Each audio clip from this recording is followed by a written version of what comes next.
Hello, everyone. Of course, it had to start that way. Thank you for your patience. Welcome to our second to last episode of Go West, our Pulp Cthulhu campaign. I'm Simon at Wandering DM. Today I'll be playing Robert Stone, the Deputy, and I have with me a fantastic cast of players.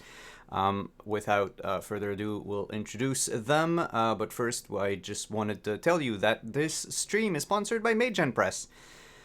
Magen Press, the makers of games such as Dark Matter, that we play here every Tuesday, and they've just released their new book, Taverns and Tankards, which is all about playing in a tavern and drinking too much and owning a tavern and waking up hungover and all that jazz. If you want to go on their store at store.magenpress.com, you can use coupon code WanderingDM. I'll put it in chat. There we go. Wandering DM for 15% off anything that you buy at the Magen Press store. So, that being said, let's go around the table, introduce yourselves. who are you and who are you playing? And let us start with Zelda, who wasn't there last week. Hi, I'm Katie. I play Zelda Ambrose, the mystic. Anyway, I've been told she's tied up and abandoned and forgotten, and I'm just gonna die this session. It's great. Aren't we all going to die this session? Um, Next to Zelda, we have Dr. Anders. Hello, I'm Scott. I will be playing Dr. Drake Anders today, who is currently knocked out and in a jail cell because he barged in and would not stop bothering the sheriff. So he proceeded to punch me in the face. Seems a little harsh. To be fair, you're under a spell. Very true. And our last player this week, because we're missing Quentin, who will be with us next week, we have Maisie. Hi, I'm Kelly. Kelly on Twitter, Kelly in chat. And we're gonna see how this goes because the my partner in crime that I was hanging out with is not here, and I'm sure Deirdre has something terrible that's going to happen to both of us. And speaking of Deirdre and terrible things, I will give the mic over to our keeper. Deirdre, hi, how are you? Oh, good all. Sorry about the minor technical difficulties as we began this afternoon, but those seem to be resolved, at least for the moment. But yeah, when last we left off, we had a deputy opening a door. We had Mrs. Ambrose, unfortunately, still tied to the dining room chair in Mrs. Bradford's abode. We had the doctor unconscious in a jail cell after, well, refusing to listen to sound reason from those who know better. And Maisie and the good father riding hell for leather towards town, just making out the light of the church steeple and the setting sun. And last we left off, well, Robert was opening the door to his apartments above the jail, and there was a flash of light.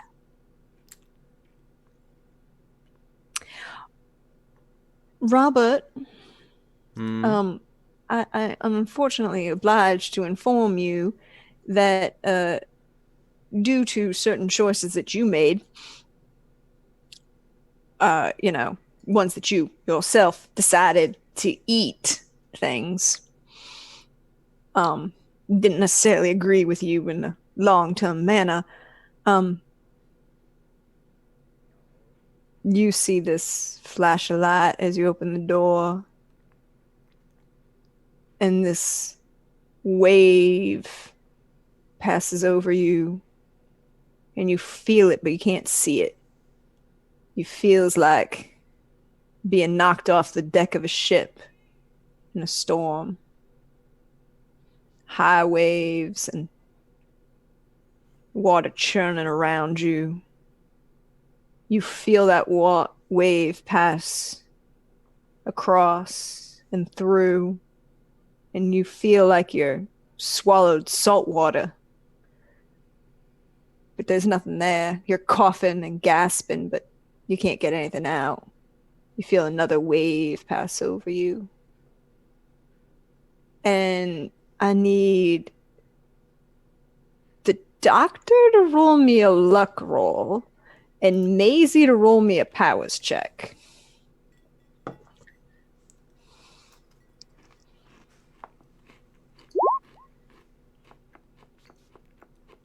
Ooh.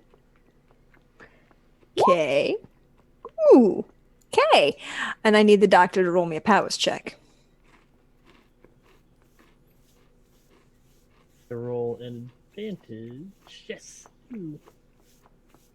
Yes, this one you can roll with advantage. Ooh, success. Not bad at all. So as this wave of water passes over you, Robert, downstairs in the jail cell, Doctor, you start to come around and start to wake up just as you feel this large blow of water pass over you. It's overwhelming. You've been you grew up in New York. You know what wintertime storms look like in the harbor, and large swells of water can pull a man under and down. Feels like that. Feel like you're coughing and choking as you're trying to find which way is up and which way is down. But as the feeling of water recedes, you start to think for yourself, and although your jaw is a mite sore, your mind is clear, at least for now. Maisie, you ride hard for left down, right. Well, you are the front of the horse, and you made the priest ride behind you. Yep. Because, well, some of us are better at controlling fine animals than others. Also, Maisie would probably never ride back of. Nope. This is her zone. Her zone. And as you're riding, you feel this wave of water pass over you. It's a little weird for you. You've grown up in the deserts, and you've seen rushing water of spring thaws and floods, but this is bigger, overwhelming. It feels like it's dragging you down and pulling you under. Can you roll me a dex to see if you stay on this horse? As this feeling of water that you can't see but you can feel overwhelms you and pulls you down. I'm gonna burn the luck. The 6? Yeah. To stay on this horse? Yeah. You managed to hold on tight to these reins. You're used to being on a horse and odd reactions from the horses that you ride, and you tighten your grip just enough, and while you feel yourself hit back onto the good father, you manage to steady yourself. Just because I want to know something.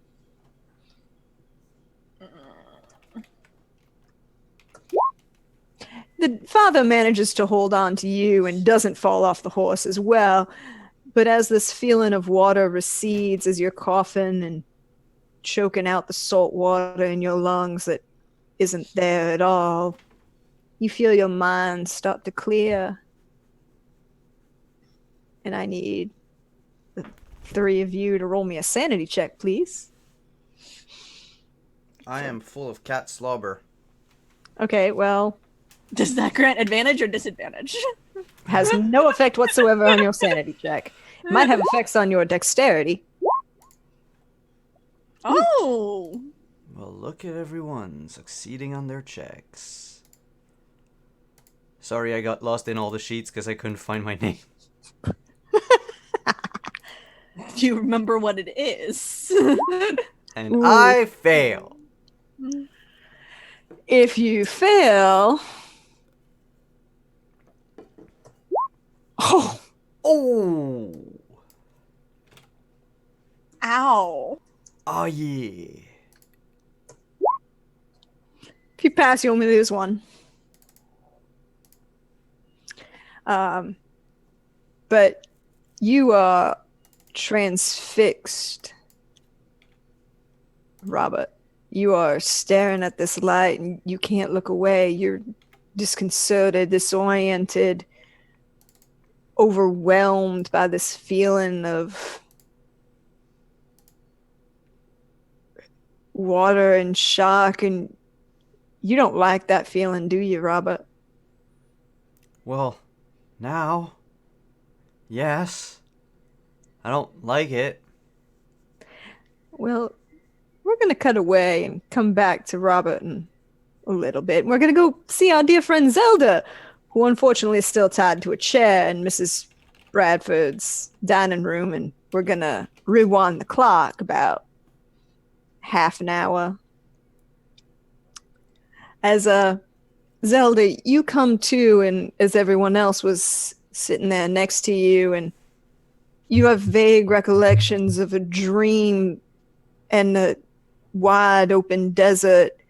You have images in your mind of walking through this desert and a distant image falling away, and you see others standing there, but you're not there. You have no control over what's going on. You don't know what's actually happening. And you're looking around and nobody's there. And then you start to wake up and you realize you're tied to a chair, a ladder back chair, so your arms are kind of pinned to your sides at the moment. Mrs. Bradford is smirking slightly, seated at the head of the table with Robert and Maisie and the doctor and the father. You listen to their conversation, and then Mrs. Bradford, well, explains that she's done playing and she needs the information that is inside Maisie and the doctor and the father's head, so she leaves you and Robert tied to the table while she has the other three, who are unable to disobey her in any manner, go to her husband's study and report on what visions they saw. Robert takes that opportunity to wriggle himself out of his bonds and decides to shoot the gentleman that Mrs. Bradford had left there standing guard, even though he doesn't actually do anything. Well, no, the shot goes off. It does wound the guard, Mr. Whitaker, unfortunately, but Mr. Whitaker doesn't really seem to have much of a response because Mrs. Bradford didn't tell him to actually have a response. Only to watch and make. That was it, just to watch. What would you like to do as you're still tied to this chair? And you watch Robert run down the hall.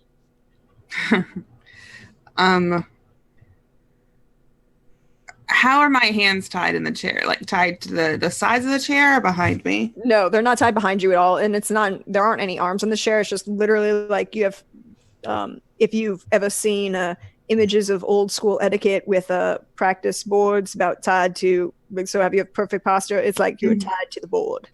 Okay. So your hands are at your sides, but you're tied to basically your elbow.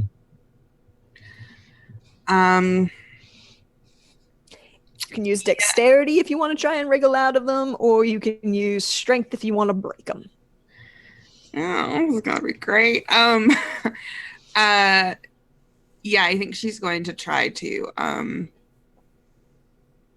wiggle out of them. Mm-hmm. Ooh, success. And as you get out of them, you see Robert. You hear Robert in the hall confronting Mrs. Bradford. The gentleman that Robert shot is still standing there kind of staring at you and bleeding from the shoulder, but he doesn't seem to have much reaction to it.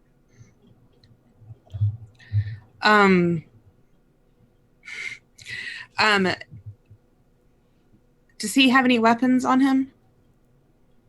Yes. A lot, actually. Then I think she's going to, if he's not reacting, she's just going to stare at him very confused for a moment and then try to like, I think take a gun from his holster. Does he have a handgun, Simon? I don't remember. Yes, he does. Whitaker had... I know he had the 2 tomahawks and the rifle. A bullwhip, a Bowie knife, a tomahawk, and a Winchester rifle. That's true. He didn't have any. He doesn't have a handgun. Yeah. Okay, then she's gonna take a tomahawk from him.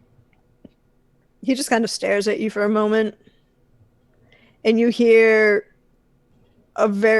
some very odd words come out of what sounds like Robert's mouth. It doesn't sound like anything that you've ever heard in your life before. You hear a kind of odd scream from Mrs. Bradford, and then a different voice, a voice that you've never heard before, order the rest of them to sleep, and then tries to, well, fight Robert. And you hear another scream as you hear a voice call for Mr. Ashton to get him. And you hear the door slam open. Yeah, she's going to leave the dining room, and does she know that Mrs. Bradford took took them up to her study? Her husband's study, or took them to her husband's study? Yeah, you heard that part. Yeah, then that's where she's going to go and try to find that's where she's going to head. Well, as you turn around this hall, you see the back of Mrs. Bradford as she orders she kicks awake the doctor and the priest and sends them after, orders him to bring back the deputy alive. And you realize something, that the figure standing there looks very odd. That's not natural. That's Mrs. Bradford's dress, but that's definitely not a human head coming out the neck of it. It's large and slightly serpentine, and coming out the back there seems to be a tail of some sort. This is very odd to you, and I need you to roll me a sanity check, please. Okay.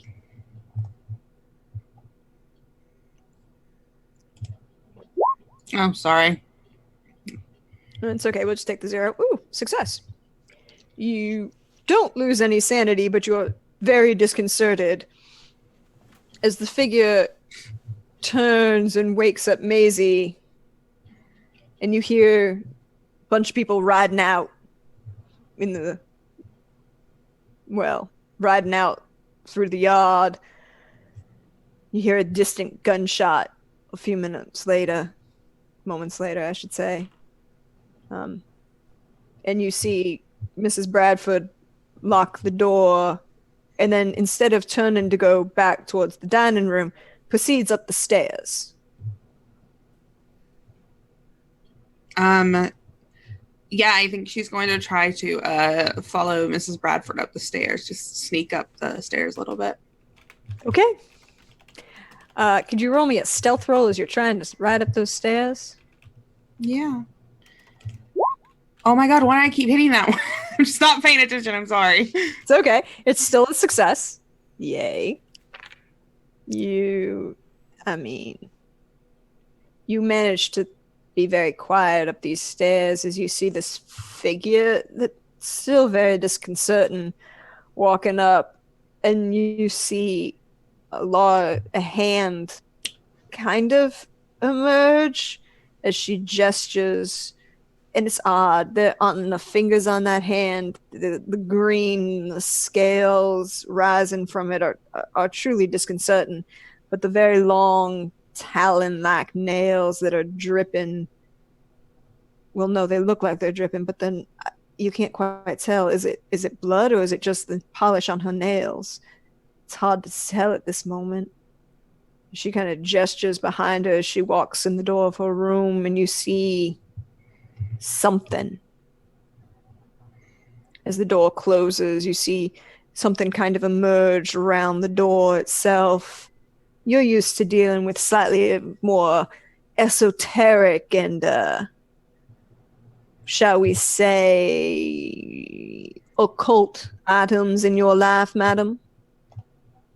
You know she did something magical, but you're not sure what. Her bedroom door's closed, though? Mm-hmm. Then I think Zelda is just going to continue to sneak along this hallway and looking indoors as she can.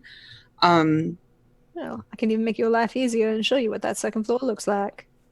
There you are. And as you see, the title of this room for the ladies' room this is the door right here that she closed. And this is where Mrs. Bradford is currently residing.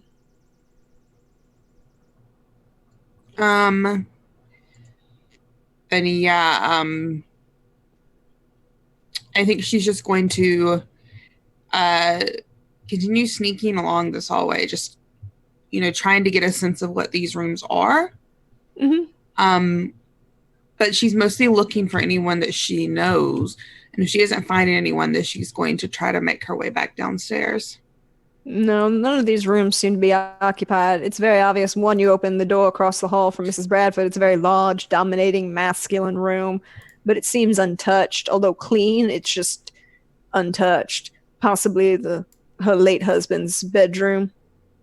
There's another bedroom door that you open. It's feminine, but again, not clean, but not used as frequently. There are two other rooms that appear to be very plain in furnishing, obviously guest rooms, and no obvious delineation of what they are. There doesn't seem to be anybody upstairs at all, actually. Just you hear sounds from inside the door, but you can't quite make out what they are. Then you hear the sound of the door opening downstairs. And then you hear the sound of a horse riding out. Yeah, she's going to make her way back downstairs. She's trying to find the people she came with. And I think she's sort of getting ready to leave on her own, regardless if she finds them or not. You can just make out as you get downstairs the figures of Maisie and the father riding hard for level towards town on a single horse. Is her...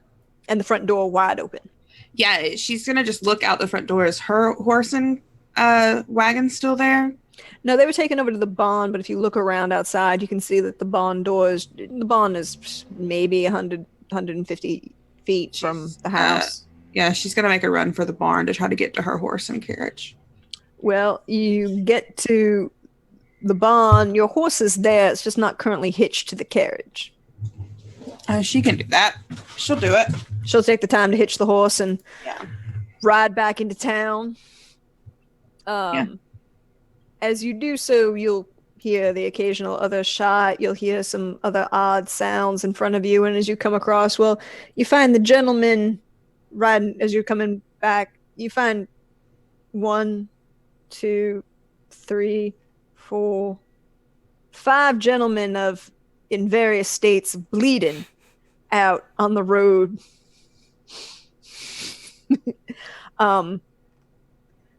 Most of them seem to be kind of getting up and shaking, but you see them very focused. Their eyes don't seem to be paying much attention to you at all. You don't even seem to register on their, accountant, as it were. How they're acting, does it remind me of how the guy was acting back in the dining room? Oh, yeah. Yeah, then she's going to ignore them and she's going to continue riding into town.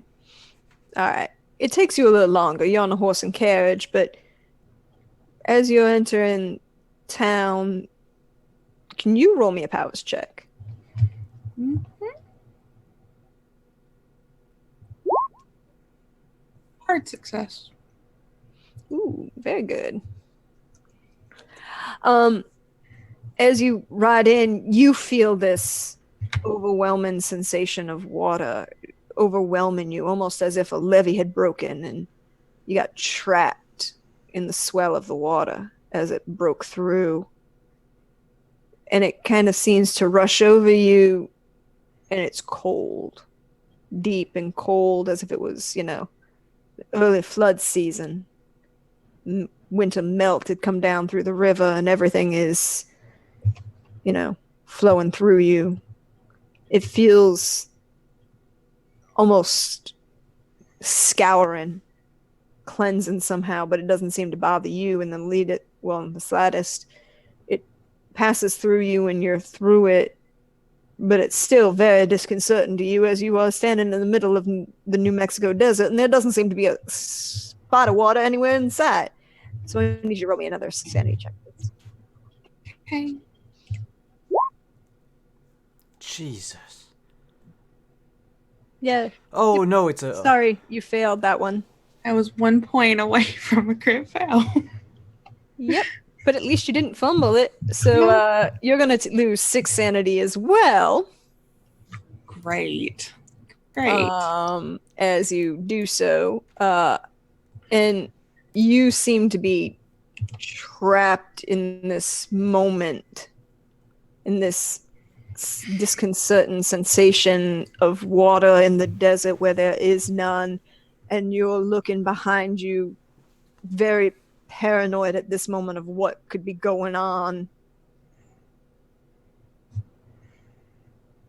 And then you're transfixed by this light that you can see just as you come into town. This light that seems to be coming from the south end of town, and you can't look away. You are absolutely riveted by this. Yeah, she's riding toward it. Hey, Maisie. What you doing? Oh goodness! So we left Maisie Riding Drowning. into town. riding into town. Well, she's no longer drowning. She just had this moments of sensation of drowning. And Is the doctor still with her? yeah, the doctor's still on the back of your horse. He managed to hold on. The Or no, not the priest. doctor. The priest. The priest is The with. priest. The doctor is still locked up in the jail cell, although he is currently awake at the moment. We'll get back to him in a second. So when I hit town, what do I see? You see, as you come in through town, a light. It's odd. It's coming from, well, based on your knowledge of town, you're pretty sure it's coming from the jail. But you don't know what would be making that kind of light and from where you are, unless it was on fire or something of that sort. But there doesn't seem to be any smoke rising. Well, she would head straight there, assuming that that's where the rest of the crew is, because that's where the trouble seems to be. All right. Doctor, Yes. you've woken up. You haven't drowned, although you felt like it was a near thing for a moment there. You might still be coughing a little, feeling like you're trying to get stuff out of your lungs. And your mind is clear. What would you like to do?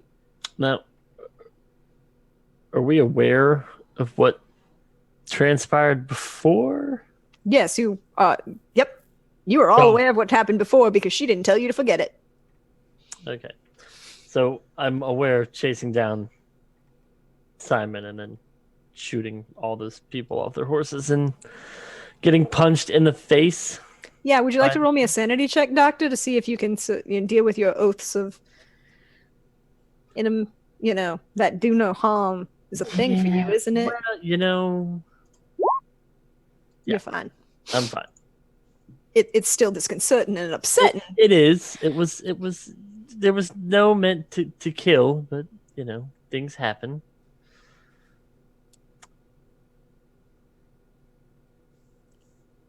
And your jaws might sore. A bit.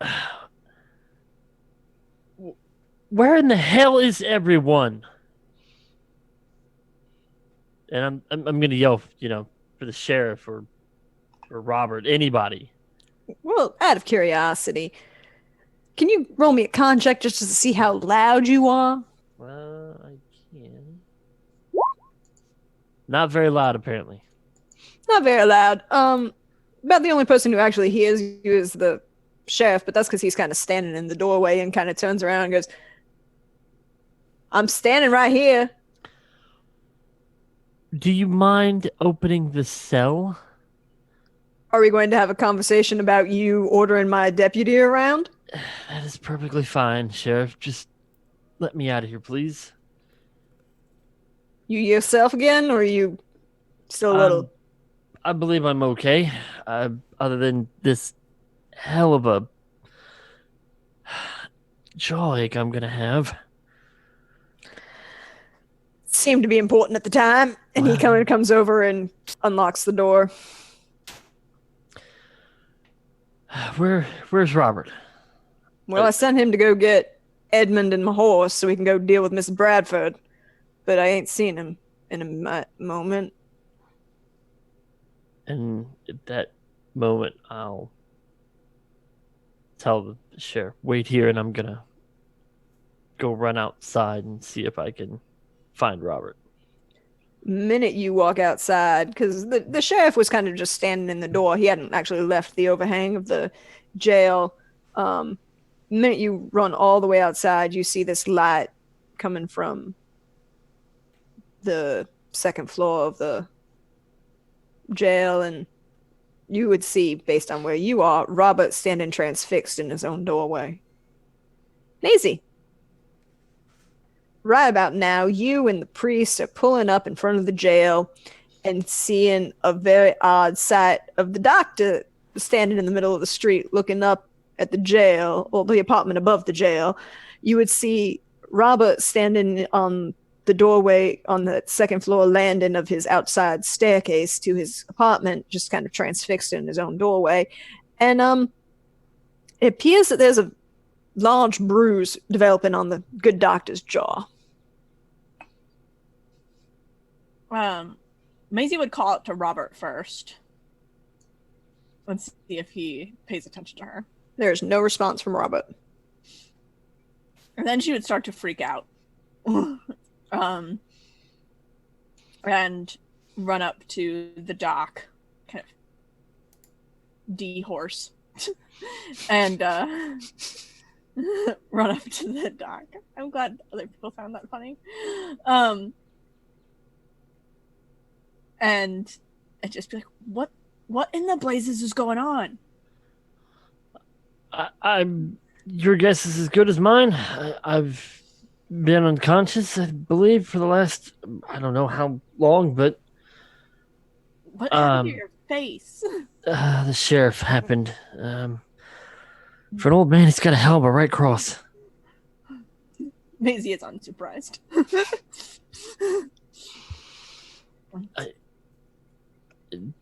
How much did you see? I don't know.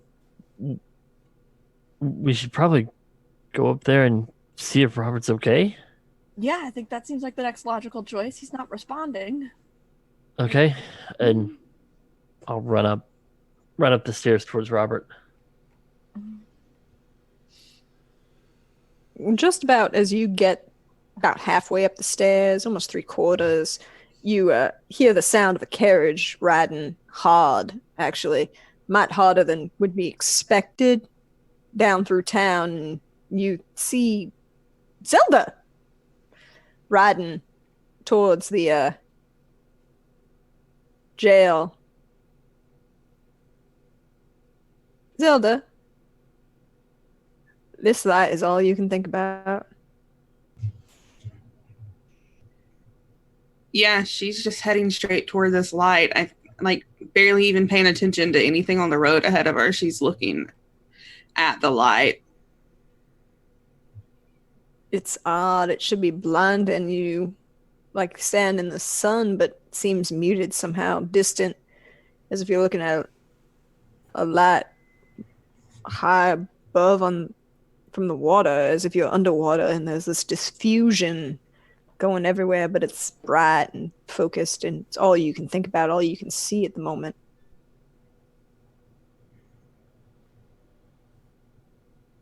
She doesn't see anybody else. She's just focusing on this light, correct?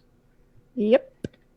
Yeah, she's going to keep going until she's close enough to it to pull her cart to a stop and get off and continue walking toward it. Yep. Maisie, you would see Mrs. Ambrose pull her cart right up next to the jail and ignore you entirely and start walking at a decent pace towards the top of the stairs. Well, I think Maisie's first thought upon seeing Mrs. Ambrose is like, shit. Realizing that they all just left her back there. They already got off to a rocky start. Maisie feels bad. And then I think she would kind of watch as Mrs. Ambrose wanders towards this light, and she would give the doc like I think a scared look as to what's going on, and then would try to beat her up the stairs. I didn't think the stairs was coming after that sentence, so I was a little worried.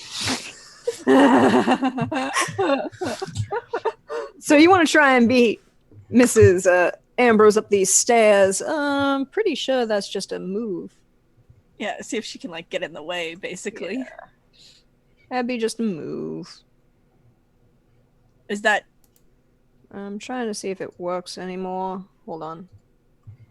Sometimes this happens. Well, let's do it this way. I'm assuming you both have what, like a... I have an 8. me too? Okay, so then you're about on the same rate, but you're a little bit... Let's just go with straight con to see which one of you can get up these stairs first. Ooh. Yeah. Maisie, being aware of your own surroundings and, a little aggressive at this point, decides that she's going to be less than polite running up these stairs and isn't really worrying about the way her skirts are looking and might jack them up a bit.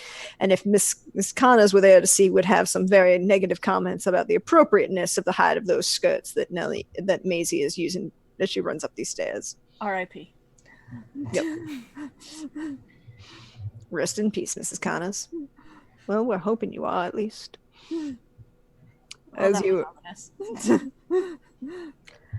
As you make your way up these stairs and get to the top, Zelda's just a might bit behind you, and she's focused on this light.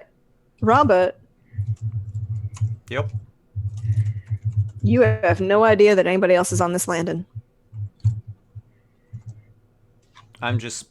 So I'm basically paralyzed, transfixed. You were. But it's calling to you now. And you know exactly what's causing that light.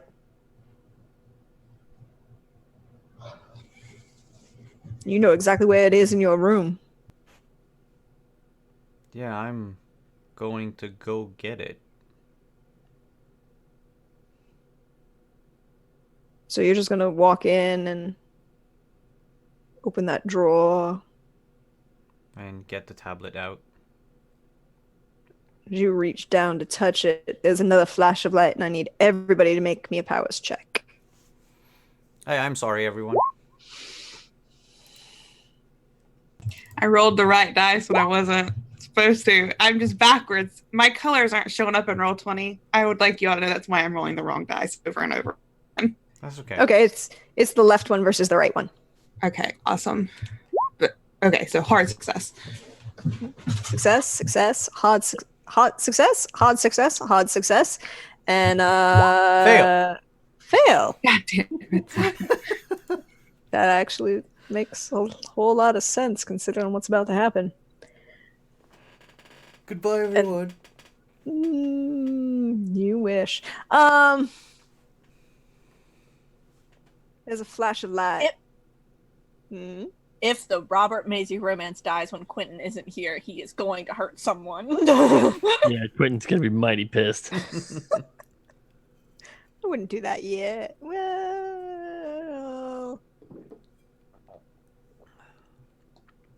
there's a flash of light, and it kind of emanates out of this tablet that Robert's picked up. And the minute his hand touches it, you all see this wave of light. It's blue and white, and that kind of odd glow that you see in the water. And it kind of rolls from Robert out of 360 degrees, this just kind of overwhelming wave of sensation. And you all feel that wave of water again overwhelming you, throwing through you. And I need everybody but Robert to roll me a dodge, please. I'm gonna get hit in the face. Ow. Well, extreme success from... Oh, yeah, that makes sense. Well, Maisie does not manage to dodge. And as she's trying to get to Robert to figure out what the hell is going on and why he's not paying any attention to her, is knocked backwards and falls to the ground. The doctor, well, manages to brace himself, and you feel this surge of water, and it's almost like you've got standing on the deck of a ship as a large storm surge rushes over you, and you feel like you're going to slide a little bit, but you don't get knocked over. Zelda, you feel this wave of water, and instead of feeling knocked back, you feel almost pulled towards it. Pulling in, pulling out. Robert, you feel this wave of water, but you can't move. Mm-hmm. You're transfixed, trapped, and for all of you, everything just goes black. For a moment. 2, 3. You're not sure. You're lost, and sensation is gone. As you come back, well, Doctor, you come back first. You're standing there and land into Robert's room, and you look around, and why don't you just roll me a spot hidden?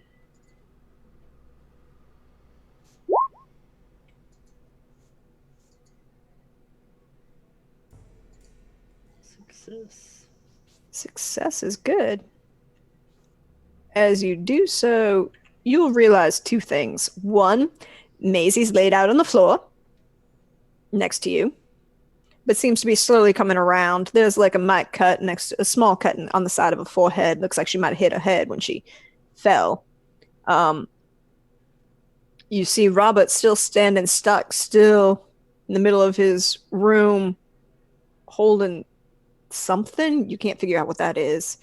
And you see Zelda next to Robert, staring transfixed at the same object. The other thing you notice is it's a whole hell of a lot darker than it was 10 seconds ago. Darker outside. Yep. I'll reach down and check on Maisie since she's right next to me. Maisie's coming around. She starts coming around about now, and she's a little more groggy than you are, but no concussion to speak of as if you were being a medical professional.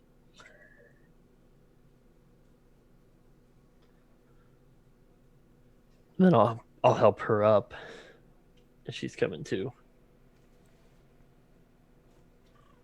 I don't know what just happened. I'm not sure either.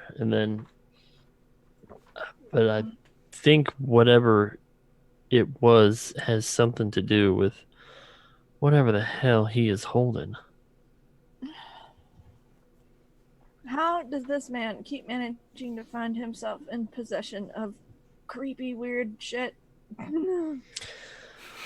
That is the question that we all want answers to.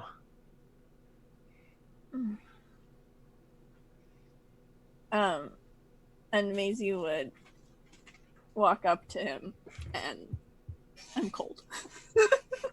And Maisie would walk up. Could Maisie get closer to Robert and try and like?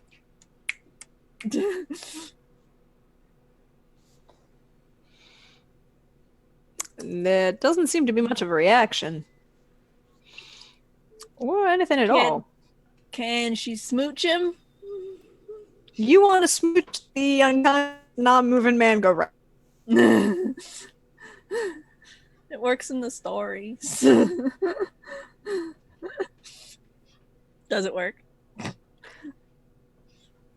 Here's what's going to happen. We're going to pan now into to focus on Robert. Robert,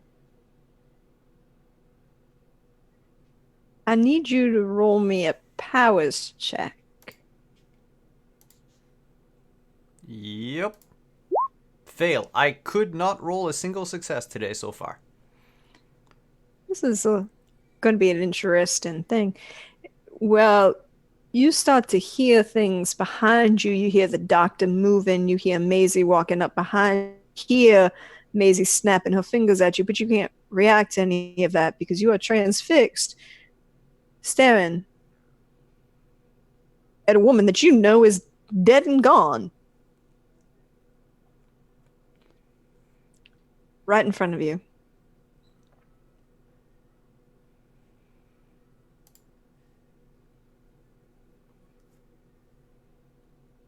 She seems to be pointing. Can I look in the direction that she's pointing at? Or am I really fixed onto her? You are focused on her at the moment. You can't Okay. seem to turn away. But you feel like you could talk. So you're not just in my head anymore. She shakes her head. Crap. And she points over your shoulder.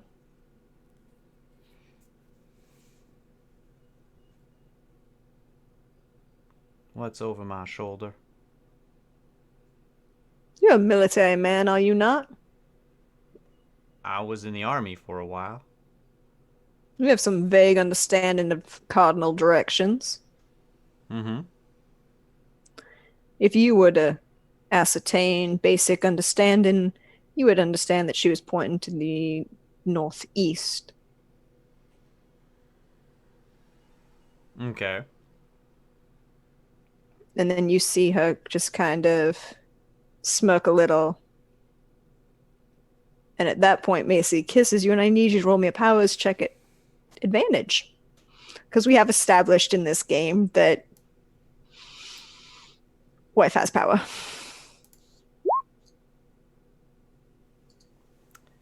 Fail. Well, no. The plus 2 means you're at a 54. Do you want to spend the 4 luck? Oh, I'd be at 54 out of 50? Yeah. Yeah, I'll spend the 4 luck in that case. And you come around to Maisie smooching on you.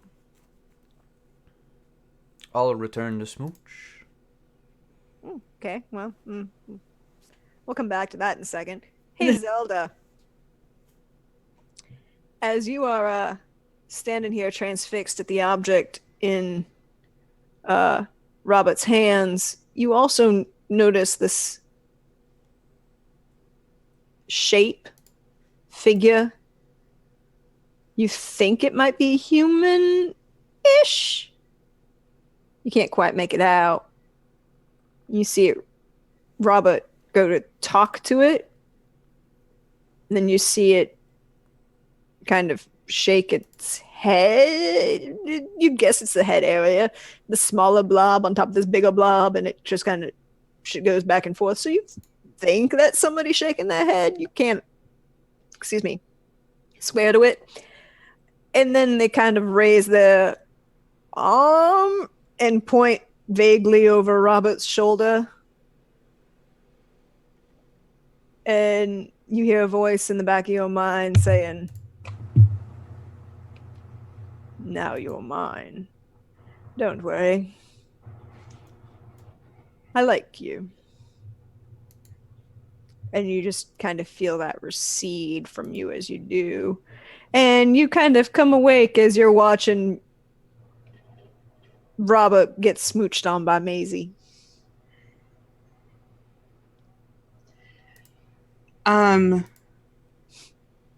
Yeah, she's going to just shake herself out of it and step away. But I think she's going to be staring at this tablet he's holding. Mm-hmm. And you want to roll a spot hidden on it? Yeah. Well, no, you also have archaeology and appraise, do you not? Yes. You can roll either one of those if you wish. Ha cha cha. That's a fail. It looks old. It's odd. It looks almost clear. you can definitely see that there's writing on it. It was almost like it was glass that was written on, but you don't know what it is. You can't get a good look at it. Hey, Doc. While the two lovebirds are definitely violating their courtship rules, what you doing? The chaperone is in here. Chaperone is... Shepherds and the horse outside. What the father doesn't know, I guess, won't hurt him. Maybe. True. Now, Maisie's mother, on the other hand, well, that's another story entirely. I'm gonna, well, unfortunately, interject and ask Robert, what in the hell is that thing you're holding? That's a trinket I got from the Gulf of Mexico. Washed up ashore with it in my hands. It's a tablet, you see. I don't know much more about it. I think it called to me. And at that point, can I see what's on it a little closer? Sure. Does it appear to be written, inscribed upon, or? Yeah, it appears at first glance it looks like glass, almost sea glass, and it's maybe about an 8.5 by 11 size piece of paper, almost. Maybe a little bit bigger than that, maybe 9 by 12. And you want to look at it further? You need to roll me a spot hidden. All right. Success. Hey, Doc, Yeah. you want to roll me Okay. that sanity? Well, no, actually, I want you to roll me an Okay. intelligence, excuse me. Hard success. You're looking at this and you see engravings on it. They're odd. They look vaguely familiar. They don't look like anything that you've seen up until this point that had to do with, these snakes or this anything in that book, but it looks almost similar to that Latin that you've known in your life, but older somehow. You can pick out pieces of words that very much tie it to an similar linguistic tradition, but it doesn't seem to be making much sense. And then you see the words start to move on the tablet, like rearranging themselves in different patterns. And now I need you to roll me that sanity check. Ooh, good. Actually, you know what? Let's. Oh no, I can't. I can't on sanity. You cannot roll sanity. You're only going to lose 3. As these words start to move and change, and you get the impression of the sea and peoples from the sea and deep gods, old gods. Sorry.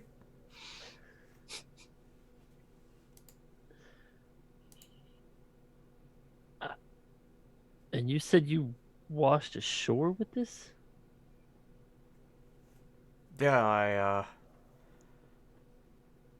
the ship I was on got blasted into bits, and I fell in the water.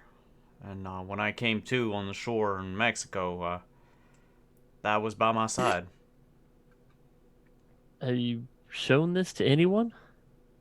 I shown it to Dr. Adams, I think. I didn't. But I think I mentioned it to someone. Yeah, no, you didn't mention it to anyone. Yeah, no, I'm pretty sure I did during the first season.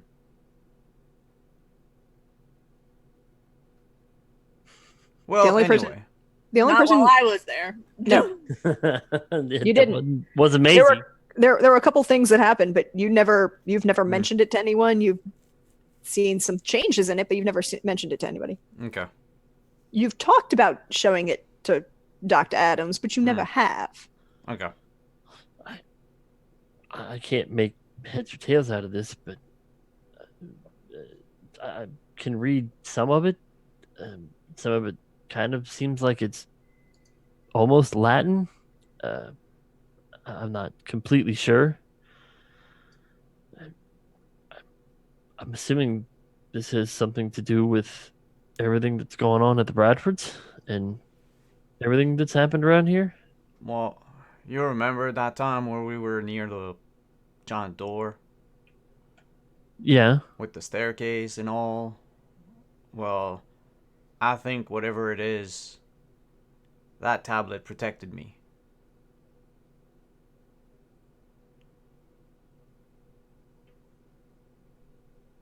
Um, then it sounds like you better keep that thing handy and out of the hands of, well, Miss Bradford.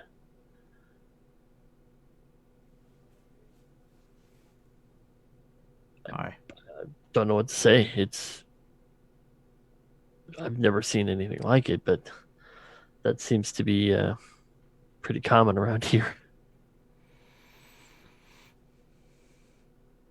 Yeah, now that, wait, are we all here? Oh, Miss Ambrose.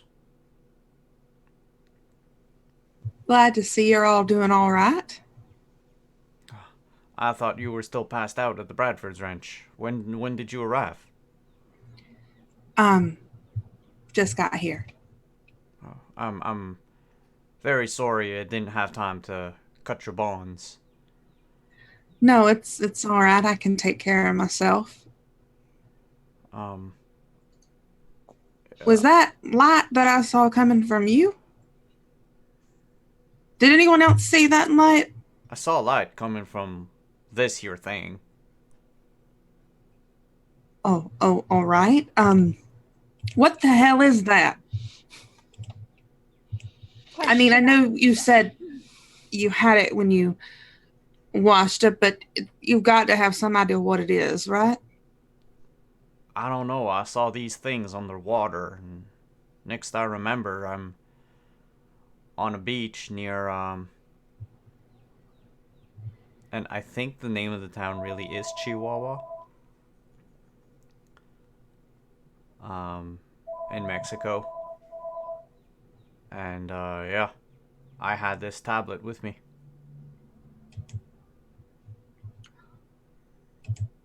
Well, do I recognize it as any? And I know you said I don't know what it really is, but do I recognize that it's cult? Like it's got some kind of cult tie? If you want to take a closer look at it, now that you've walked up to it, you can. You can even use ecology, appraisal, or spot hidden is your choice. God damn it! Burn the 22 luck! No, I'm not going to. But it's so easy. Yeah, it says a man who spent 26 last week. Yep. Or 16. 16. Yeah, if she doesn't really recognize what it is, she's just going to No, you recognize the general. You with the doctor pointing out, you can see the individual words themselves, and you can see that it's old. They're old.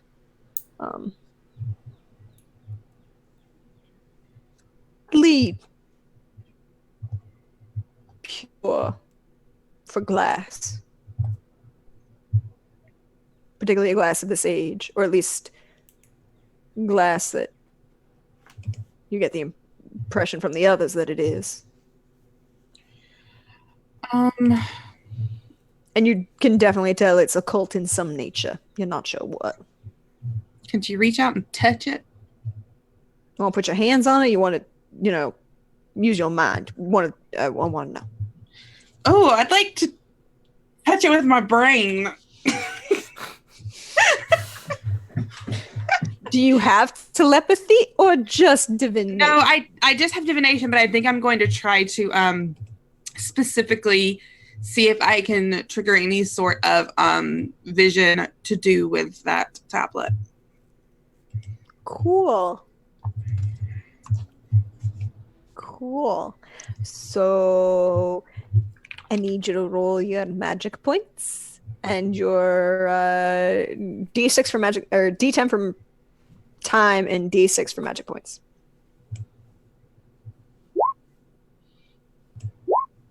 Okay. What does it look like when you go to do this? And do you tell anybody you're going to try? She does. She looks at Robert and she just says, I'm just going to try something. Be my guest. No funny business, I promise. And she's going to reach out to just sort of just gently touch her fingertips on it, run them along, the engravings, the glass, there's kind of words there that she doesn't know what they are. I think like before, you had seen her with her eyes sort of rolled back into her head in this sort of catatonic state as she was having the vision earlier. That's sort of what happens now. She sort of her face goes completely limp, and her eyes are rolled back into the back of her head as she's having this sort of moment trying to see any sort of information about this. Roll me that powers check now. Yeah. Success. Good. You run your hands on it and you feel it kind of like static electricity running through you. It's shocking, but not a lot. It's just there. You feel it. And as you feel, you start to let your mind open and let the energies of the universe tell you more about this. You see a flash in your mind. You see a vessel. It's sail. And it's not a kind of ship. Well, you wouldn't recognize it to see it on an ocean today, but you have vague images and understandings of it from various antiques that you've seen, pottery from the Mediterranean. See a large double ream of oars. See a flash of lightning. You see a person standing on this deck with a cloth in their hands, holding it out. There's another flash of lightning, and you see, glance to your left, spinning waters and raging sea begin to take into a shape, a spinning shape. The waters begin to turn and churn and go in one direction, and you're sure that that's, well, you're almost positive that's a whirlpool to the starboard bow. Then you see another flash of lightning, and there's a large rising column of water and air coming from the port side bow. And this figure standing on the bow of the ship with this heavy, almost, you can't quite tell what it is. It's soaking wet cloth, but you can see that it's definitely bright blues and luxurious almost, even in its sodden state. You see this tablet kind of being held in the front of them. You hear them speaking words you can't quite make out or understand. And then suddenly there's another flash, and the whirlpool and the cyclone collide. The water spout and the whirlpool become one. And there's a flash again, and there's a rip. As something goes wrong. You see this figure start to shake and writhe and scream and combust almost from the inside out. Streaks of lightning and energy shooting out of their hands, their arms, and this tablet rises, and you see, last thing you see as a giant bolt of lightning strikes the middle of this boat is the tablet plunging into the water. And then you wake up. And I need you to roll me a sanity check.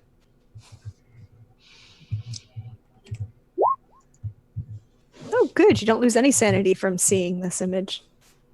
The rest of you see Mrs. Ambrose staring at this thing for about 6 minutes, and slowly you begin to see the whites of her eyes roll back in her head.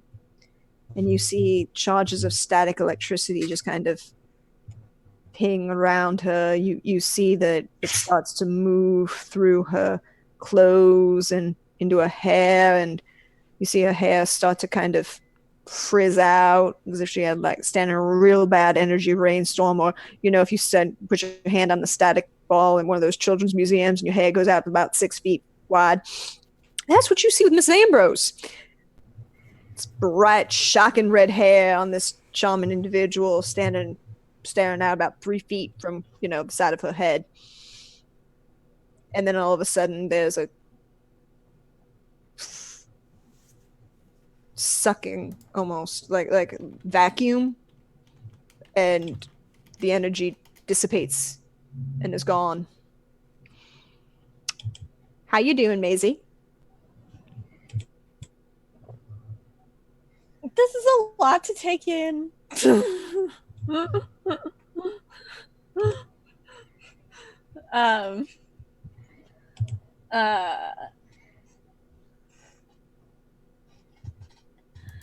And I think she's looking very pointedly at Robert at this point.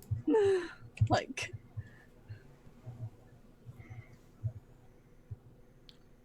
I didn't do anything. but do the secrets ever stop? Are you sure you didn't do anything, Robert? I mean, you might want to tell her other things. It's...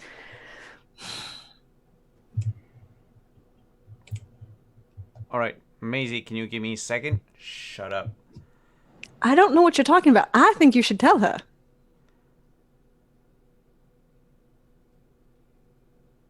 No. Is he actually talking to himself? Yeah, I am. I'm like trying to turn my head away from you. Are you okay, Robert? I think I have a problem, Doctor. You have many problems, Robert. Are you talking to an imaginary friend? Not imaginary and not much of a friend. Kind of a, how would you call that? A stowaway in my brain. I don't know what you could possibly mean by that. Although I do like this one. She's nice. She says that you're nice, Miss Ambrose. This isn't who I think it is. You're... Is it? I can honestly say that talking to yourself is not, I mean, at least in this capacity, doesn't appear to be very normal. I'm afraid it's not. I'm afraid, I tried to save y'all, and, I might have done, a silly thing. Silly, I think it was right stupid, but I mean, what do I know?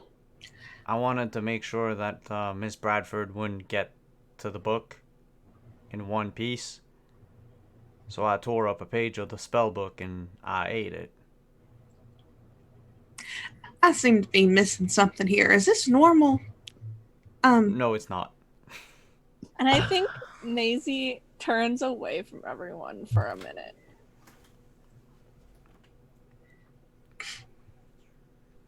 And like,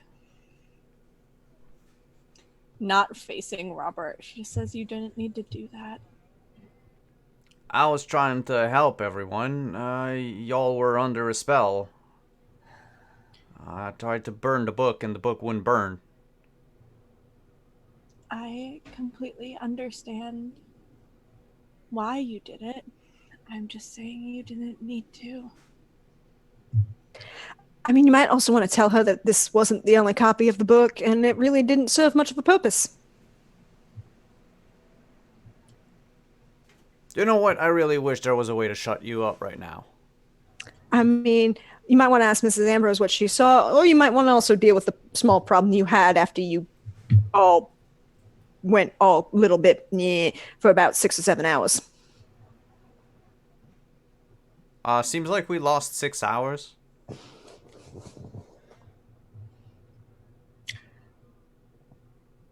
Well, I don't. All right. You ate a book, or a page from a book. She's just going to shake her head and I think take a step toward Maisie. Just gently put her hand on like the middle of her back. Are you okay, honey? I might interject here. You said you started this when you ate part of the book? Yes, I wanted to make sure that the page would never be found again. Uh-huh. Okay. Give me a moment. I have an idea. Just a moment. And I'm gonna leave. I'm gonna run down to my office and pick up a bottle of castor oil.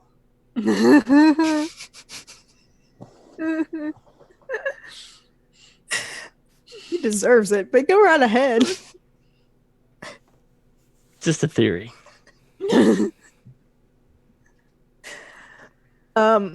While he's running and doing that,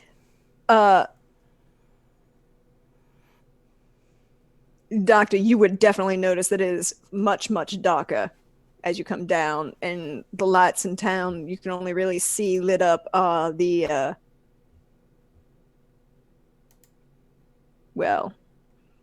Lady Goodnight's and the saloon. Oh, that can't be good. I'd better hurry. And I'll make a little more haste towards my office. Yeah, it's not that far, but you can definitely tell it's you listen thinking back to what Robert said about losing time, and apparently 6 or 7 hours according to him. Seems almost right. Hey, Mrs. Ambrose, how you doing? She's checking on Macy. And I think Mrs. Ambrose kindness breaks Maisie a little bit. And she turns back to them and she just says,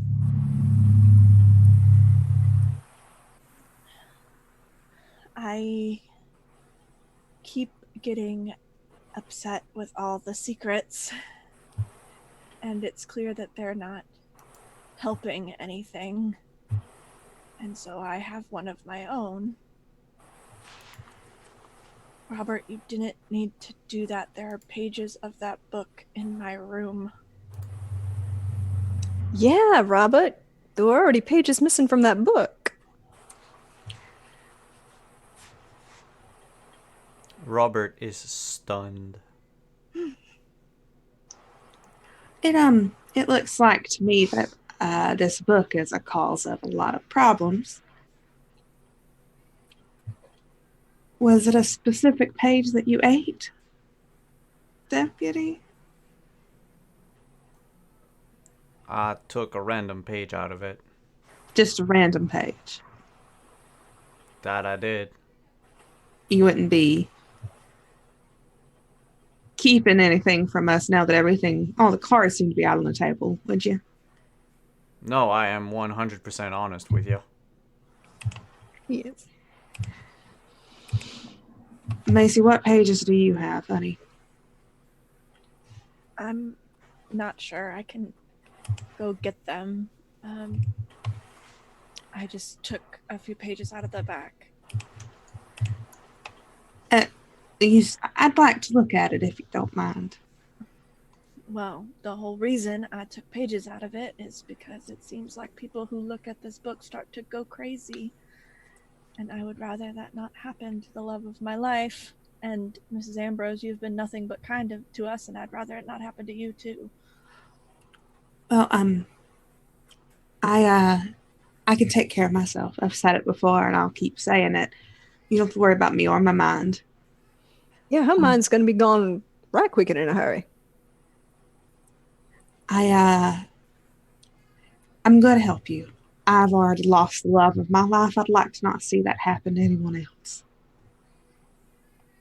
Isn't this touching, Robert? So much love going around. Almost makes a girl miss being a corporeal. I swear to God, Jane, I am going to subject you to so many things that you don't like. Sorry, who's Jane? That's the name of the person in my mind. His ex something or another who also tried to kill us.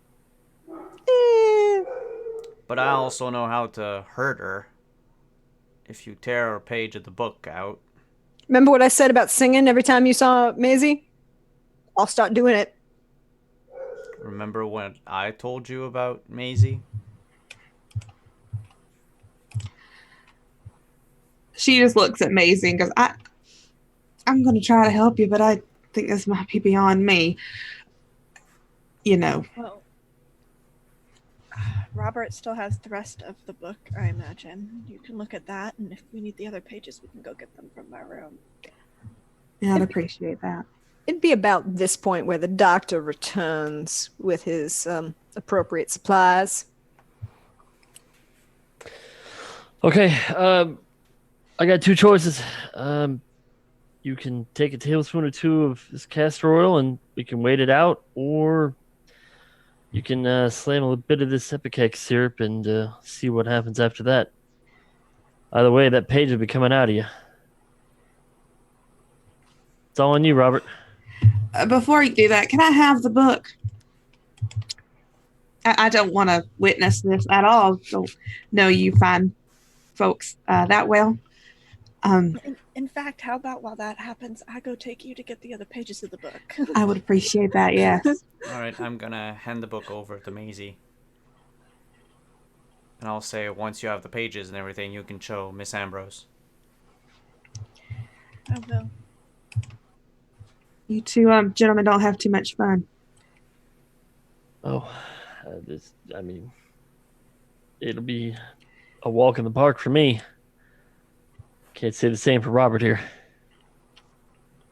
Come on, Mason, let's go take care of this. And Zelda's just gonna leave the room waiting for Macy.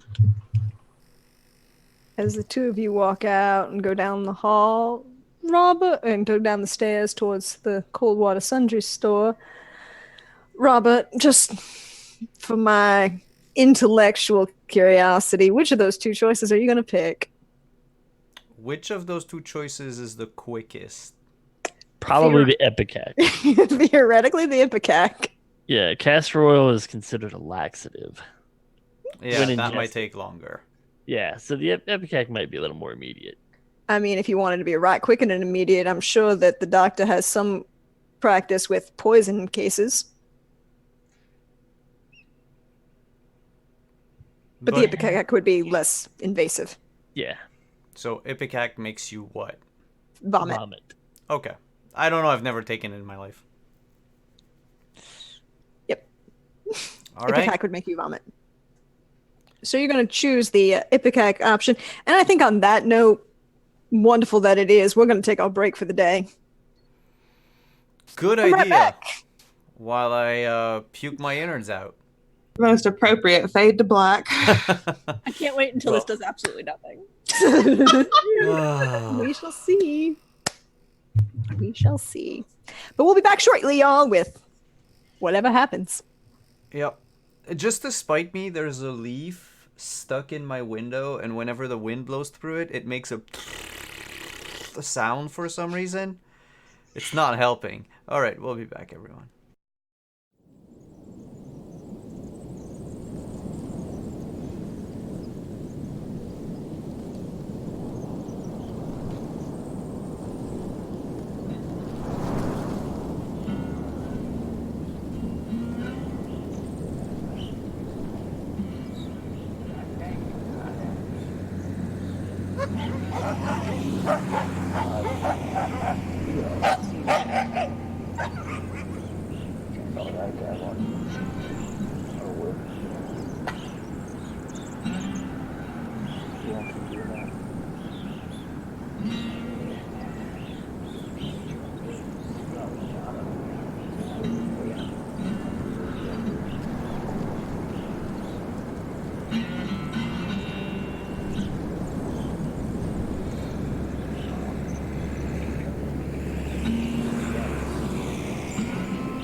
And we're back.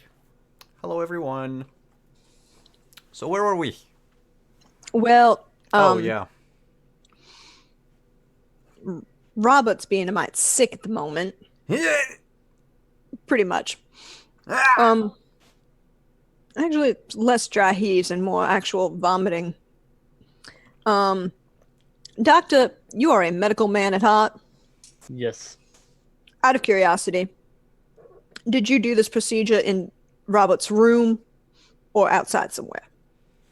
Preferably outside somewhere, unless Robert had a receptacle for some sort of refuse. Definitely outside. Yep. Outside it is then. You would probably notice that he is vomiting. Seems to be vomiting up everything he ate at the Bradfords, that very fine chicken dinner, that wonderful peach cobbler, individuals peach pies that she had made for all of y'all. But that does not taste as good the second time. Nope, really doesn't. Does not taste the same coming up as it did going down. You notice a couple other odd things that you might be slightly concerned by. Such as? Well, large, dark red globules.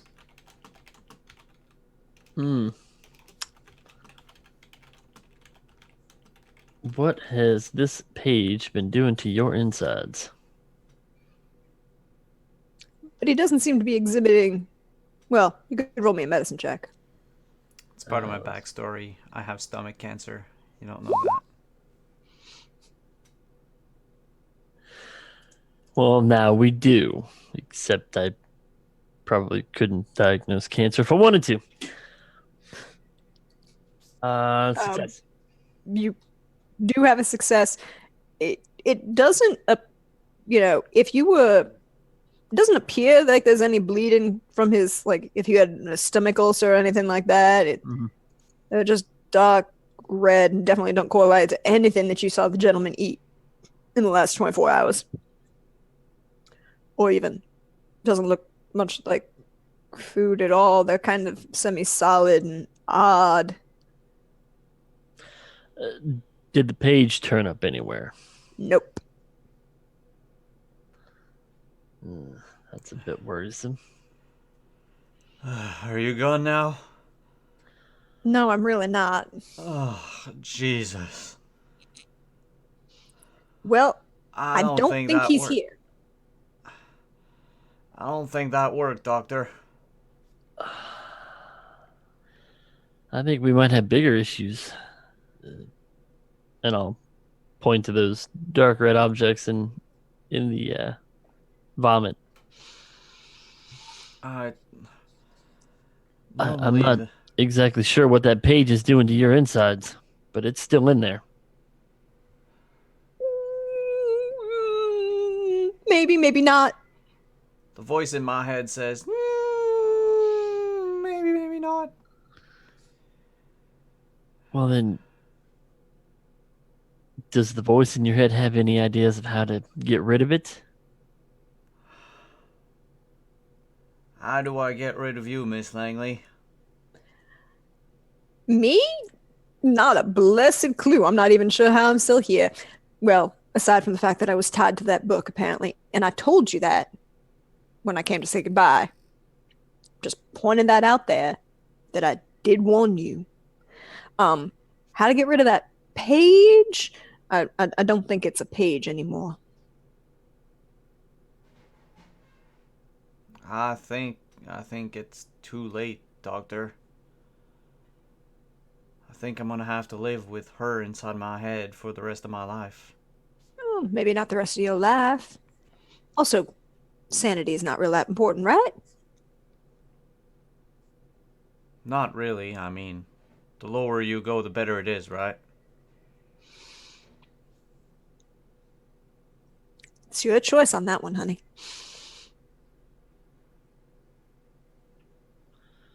I think that's enough of the Ipecac. I'll hand him a rag so he can clean up a bit. Not to get too personal, Robert, but I'd keep an eye on, well, what goes in or out of you for the next few days. That it doesn't look very good. I'll make sure to keep an eye out for what I eat. I mean, you're going to start eating worms again? Because snakes. Why would I eat worms or snakes?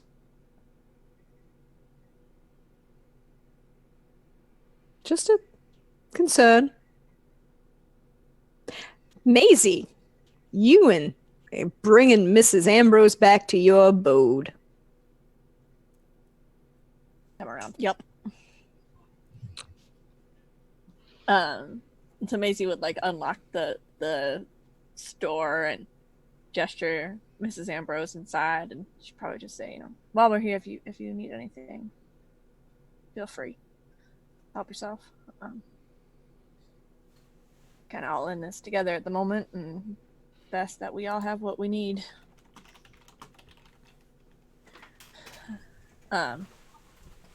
She would lead Miss Ambrose upstairs to the bedroom. And how does Maisie's room look at this point? Well, your room, if you look around, looks okay. There's some scuff marks on the wall and the floor in the baseboards where you definitely see the gentleman had taken a knife, and you see some red marks still where those were, where the walls were bleeding. And the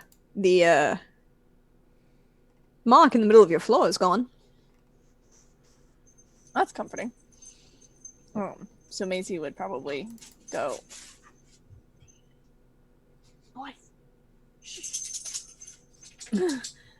Maisie would probably kind of show Mrs. Ambrose into the room and just say, strange things keep happening here, and so I've been avoiding the place mostly. I think strange things are happening in this town. Don't know how much you can avoid that. Yeah, but so far I've only been kidnapped and mind controlled here and at the Bradford Ranch. So Let's get these pages and yeah. I'll see if I can figure out anything.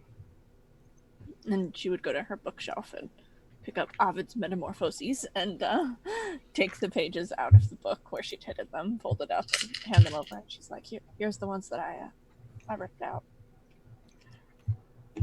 I think Zelda's gonna sit down and take the pages and unfold them very carefully and start like looking through this book and through these pages.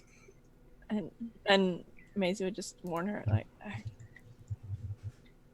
I mixed up a lot of the pages, especially those in the second half, with not a whole lot of purpose, so they might not make a whole lot of sense. I honestly don't think anything in this book's gonna make sense. It could. Can you roll me an intelligence check, madam? Yeah.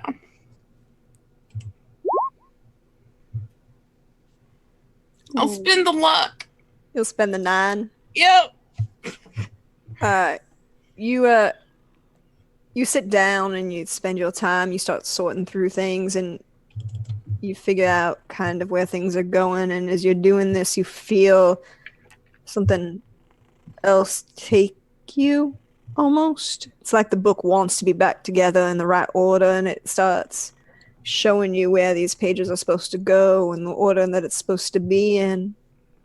You see the words, and slowly they start to make some sort of sense. You spend a lot of time looking at the notes in the margin and in the hand that's very obviously not this beautiful illuminated manuscript. These are in English, and early in the book they're sarcastic and sassy, commenting about the stupidity of people who believe this bullshit. And as they get later and later in the book, you see the slow devolution of whoever was writing in here and the loss of their mind. And you get to a page. It seems odd. Praise him. Serve her. Blood always. It's all this individual wrote over and over and over again on the side of this manuscript. And you see this central page. It's one right after it is this interestingly large illumination at the bottom of the page of a figure holding a key and the staircase going up and this large door with it's chained and bolted. And you see the door slowly start wavering. And you see a chain fall away. And then another one. And then another one. And now the door is bulging and being bowed against whatever's on the other side. And there's only one chain holding it in place. And I need you to roll me a sanity check.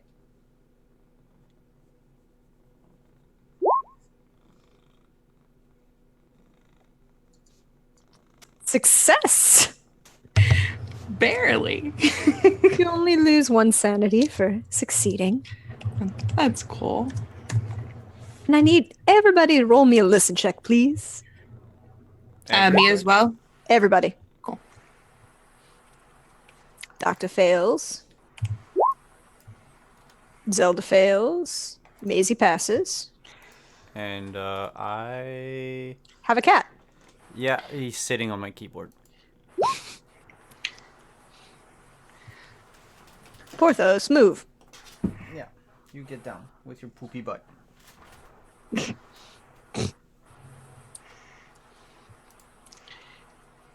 And Maisie and Robert, you both here, you're a little more primed for this town. Doctor, you're concerned about your patient and the possibilities of various untoward things happening to his insides because of something that he'd done ate. Zelda, you're focused on this book and the images that it's causing you to see. But the two others of you here pierce through the still night air, a scream of pain. And with that hard success, sir, you would know that it's coming from vaguely the northeast of where you're standing, behind the jail. I'm standing behind the jail, so I'm already outside. I will take a look at the in that direction. You don't see anything. You do hear another scream again, and you can tell it's further away, and it seems like it's carrying on the night air. Coming from the Bradfords? Well, not the Bradfords itself. That's a bit far out of town. But to the northeast. So could be from Miss Connor's place or something like that. Somewhere vaguely over here. I'll take off running. I said, "Doctor, follow me." Maisie, what you doing? I think she would start by trying to get Zelda's attention. But I don't know how deep she is in the book. Hey, Zelda, how are you gonna get Zelda's attention? Just like go up to her and like shake her and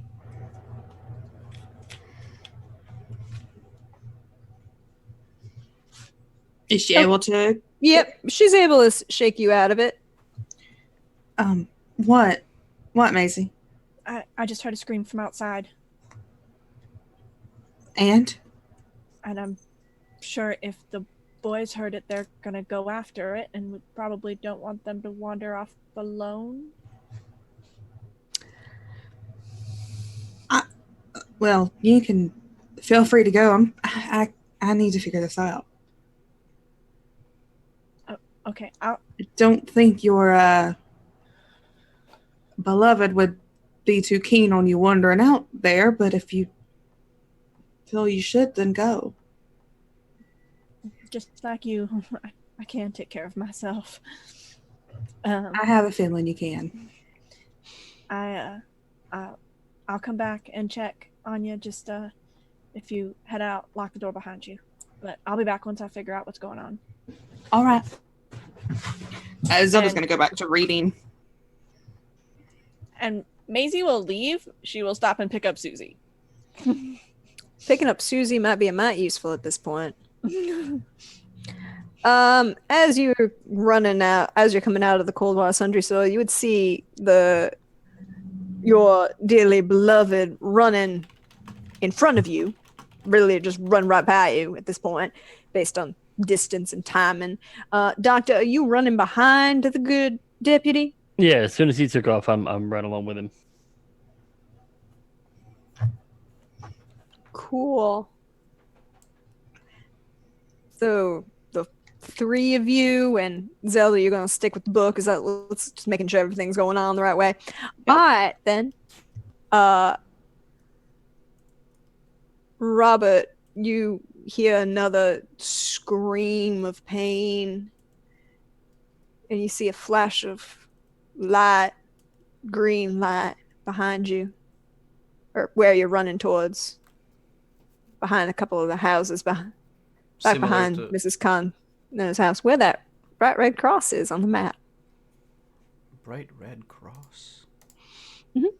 Oh, yeah, the new one. Okay. Mm-hmm. Mm-hmm. Hey, wait a second. Oh, no! If there's one more cross, it's gonna cross off all the, You want to have an idea roll? Yeah, well, yeah, because the player suddenly... Player suddenly noticed something? Picked up on it, yeah. Yeah! Run! Reasons I should look at the map once in a while. Yep. If they ring out one more person, we're screwed. I see that now. I have a feeling we're screwed. That is probably true as well.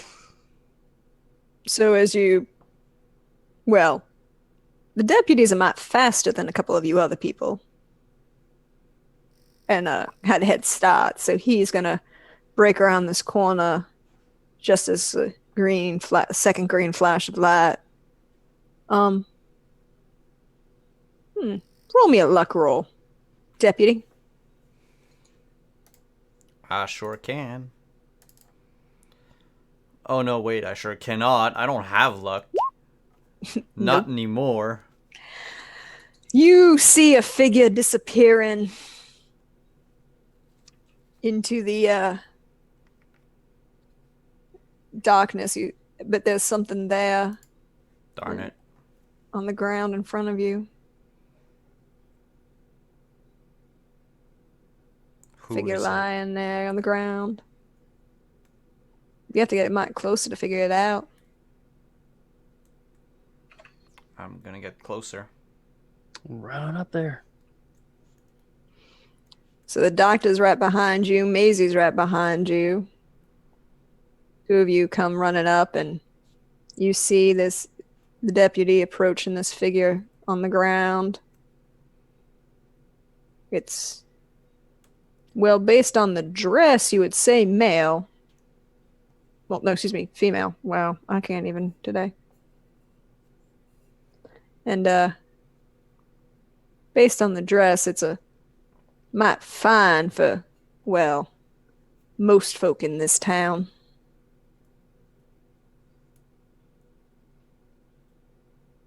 Is it Jeannie?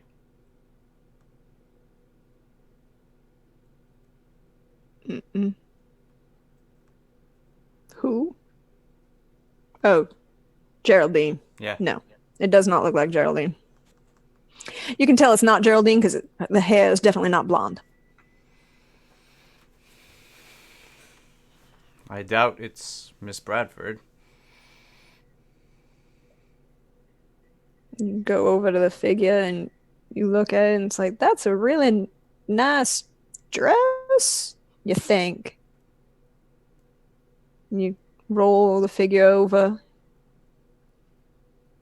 You recognize this woman. She works at Lady Goodnight's. Oh no. Doctor's might familiar with this particular woman.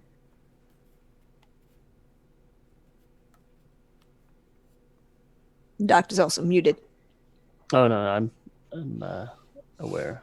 I'll come up and inspect the body. You're very sure, the two of you, that this is Anna Willis. One of the more famous ladies of Lady Goodnight's, known for her singing voice. Came out of New Orleans with Lady Goodnight herself.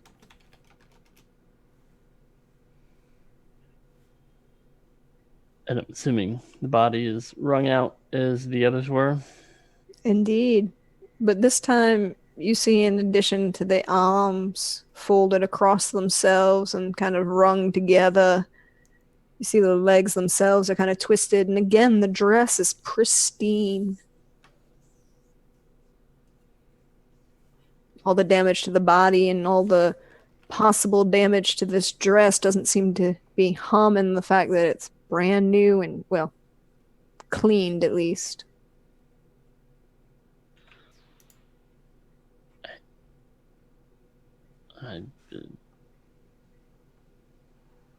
This is terrible.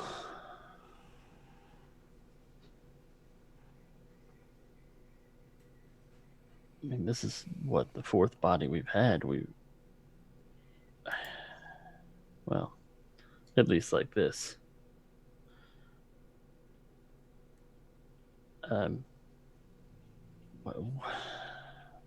We have to stop Miss Bradford.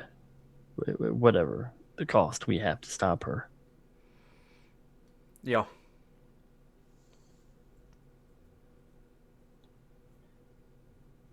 Do we think that she might be back at the ranch?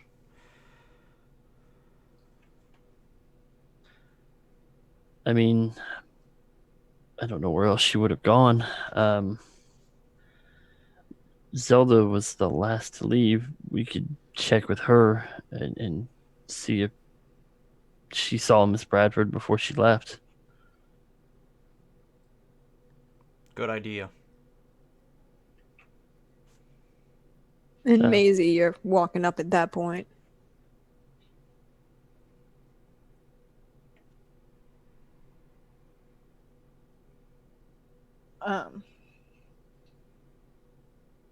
And I think she just kind of like sees another body on the ground and kind of turns to look away.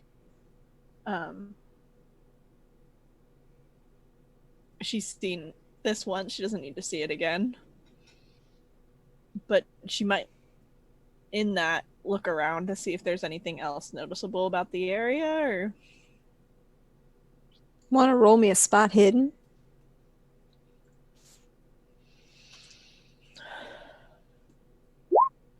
Ooh. Extreme success. You notice something odd, Maisie.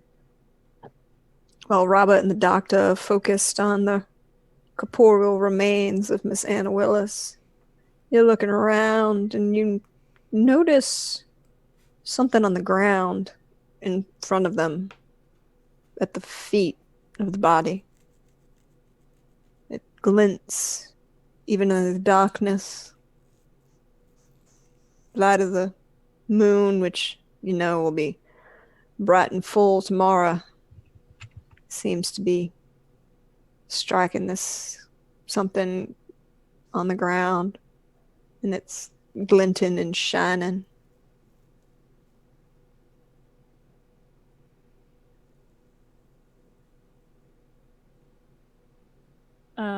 she would go pick it up, probably. It's a coin. Silver, almost, you would say.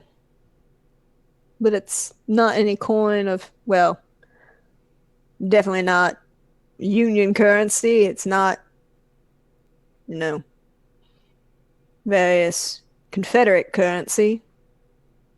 It's not any currency you've ever seen before. But it's obviously been minted, and it also seems rather new. Are there any symbols or anything on it that she recognizes? You would have seen a couple of those symbols in the book, but you're not sure which ones they were. They seem to be around the outside edge of this, just slightly larger, about the size of a silver $50. There's a face, you think, on the other side. And 4 chains running across one other side.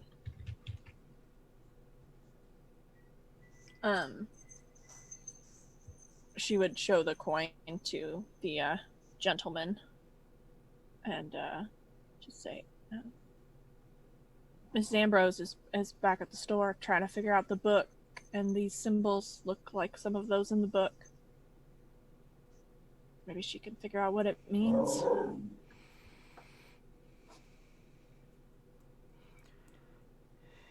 Yeah, let's go. There's nothing much we can do here anyway.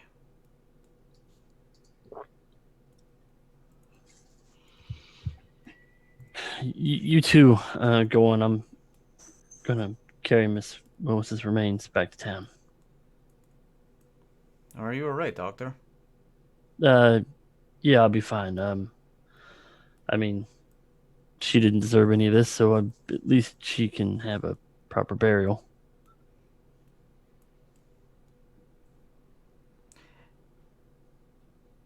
Is there any other underlying emotions from You the want to roll that doctor? psychology on the doc? Yeah.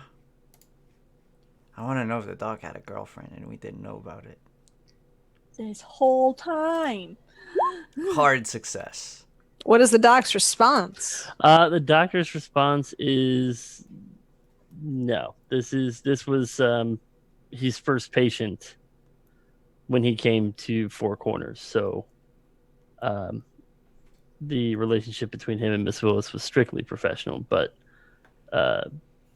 was basically the first person he got to take care of in town, and had a decent, didn't care for her profession, but didn't judge. So just a very personal relationship they had. Okay. I'm satisfied with that. I mean, hey, all the better for you if you don't get your heart torn out. I mean, you're doing that enough for everybody. I don't know what you're talking about. Tearing out a heart is so messy. Wouldn't want to go that path anyways. Oh, you shush. I have no idea what you're talking about. Who are you talking to? But you might want to do something about that currency that Maisie's holding.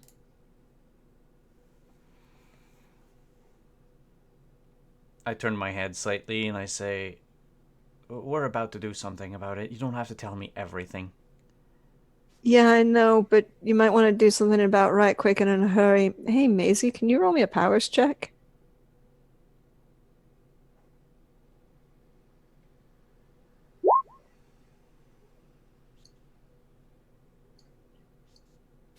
Oh, that's good. You feel that coin in your hand start to burn. And heat. It's getting mild uncomfortable, Maisie.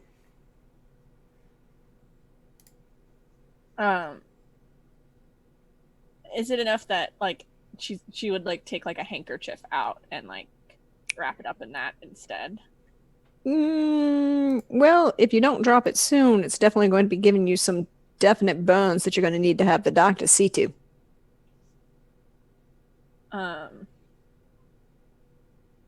Well, she'd try first to like put it in like a handkerchief and like hold not the coin but the top of the handkerchief and see if it's like still getting hot, or is it reacting to her touching It doesn't seem to be doing anything to the handkerchief itself, although you still feel heat coming from it.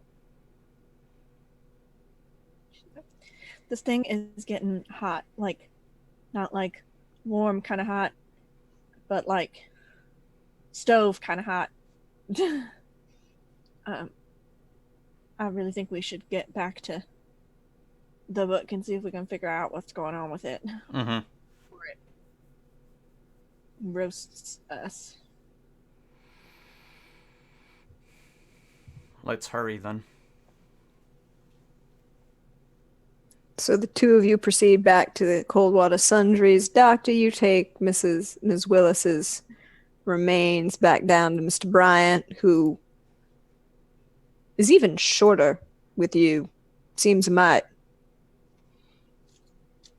well, frustrated, disappointed.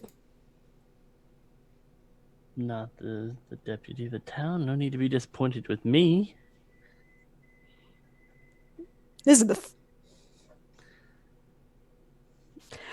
the third body you've brought me, fourth body you've brought me in less than 24 hours. And I'm aware. Just see to it that she's taken care of, and Of course I am. Now get yourself gone. And then she literally slams the door in your face. I hope you wake up your wife. And I'll walk away. And the door kind of cracks open. You don't want that. I don't want that. You're bringing that curse on yourself. Go with God. And close the door.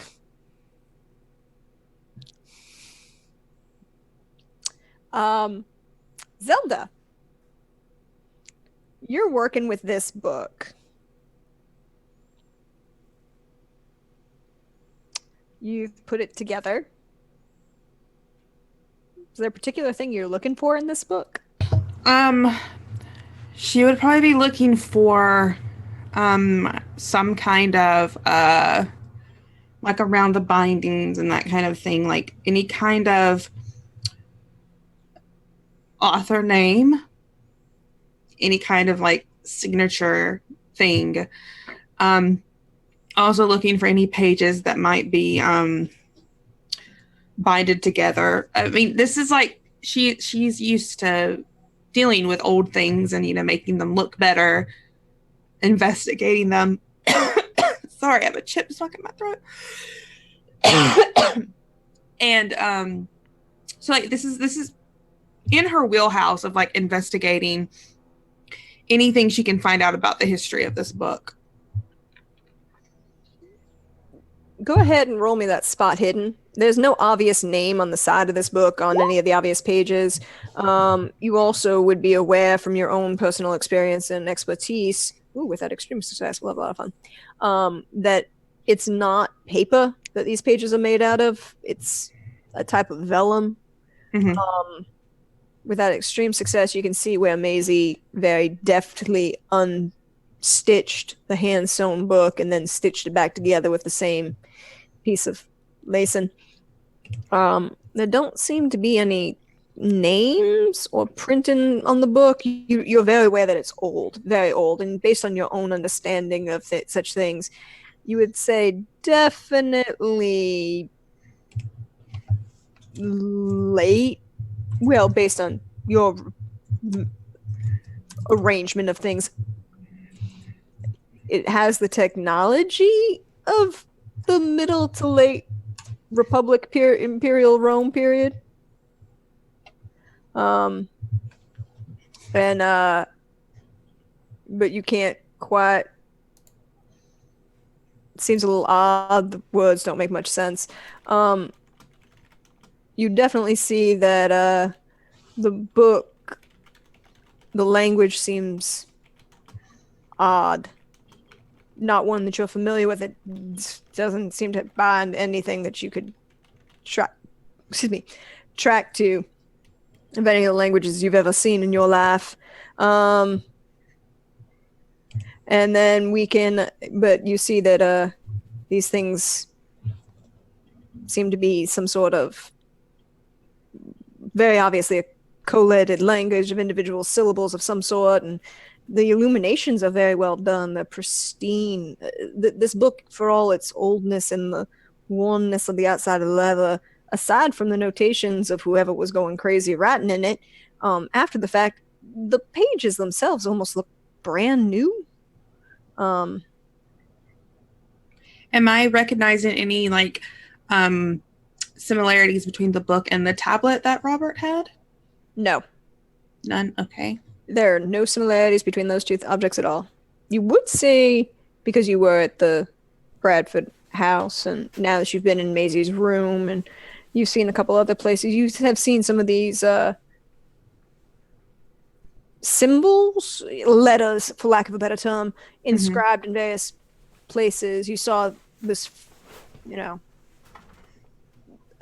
this page that said, "Praise him, serve her, blood always," in the handwriting on the side.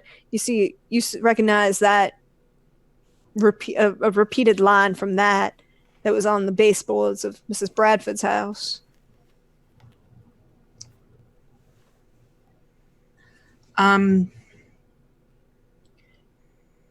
Yeah, I think she's just digging deeper into this book and reading these passages out and trying to make heads or tails of them.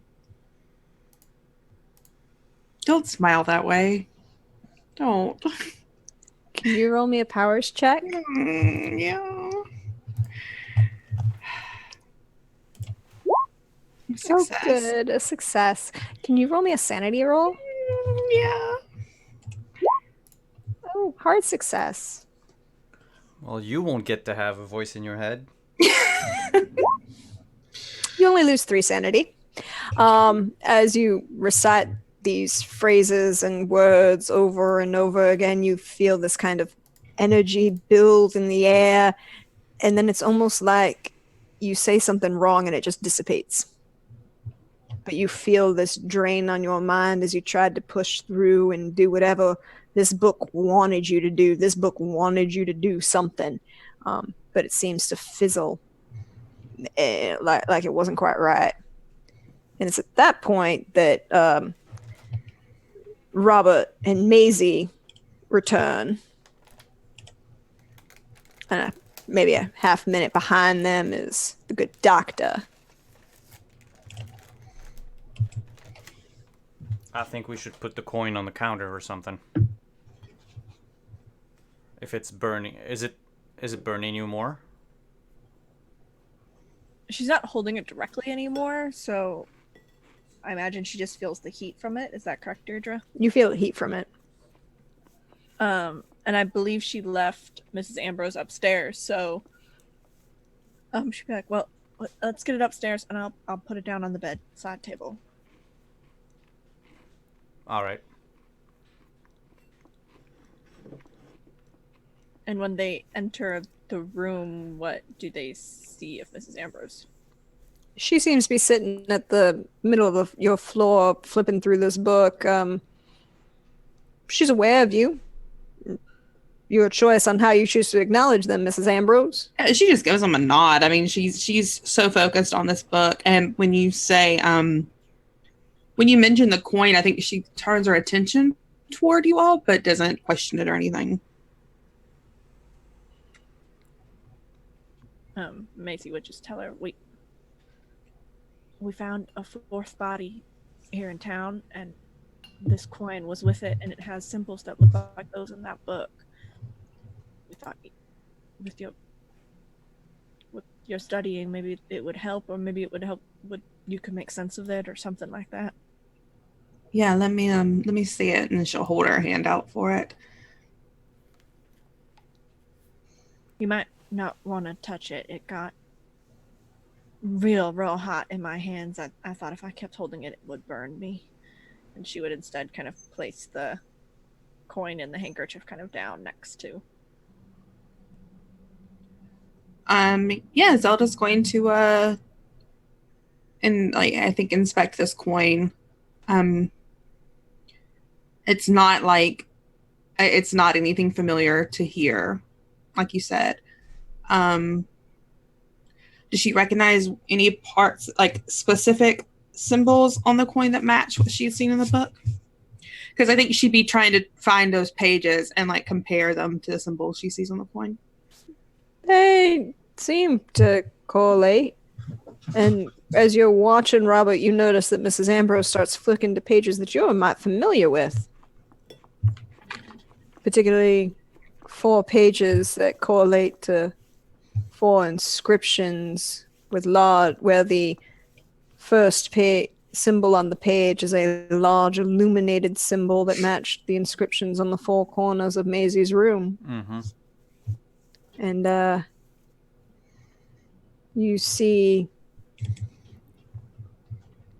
that 4th, you find them all, Mrs. Ambrose, and on the bottom of that 4th page is that large, interesting illuminated manuscript with the door at the top of the staircase. And Robert, you would notice, because you're the one who spent the most time with this book other than Mrs. Ambrose, that there were 4 chains on that door at the top of that staircase. Mm-hmm. Now there's only 1. She holds up the book and just like points at the page. Has anyone seen this staircase? Is this a place in town?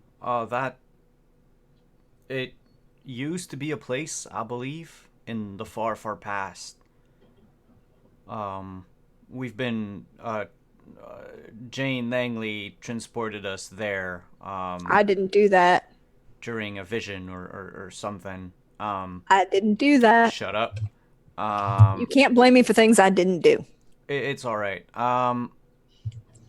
And I was going to say something, but now the voice in my mind got, oh yeah, the chains on it. There used to be 4 chains on that drawing. And how many people are, you said this was what number body that showed up, Macy?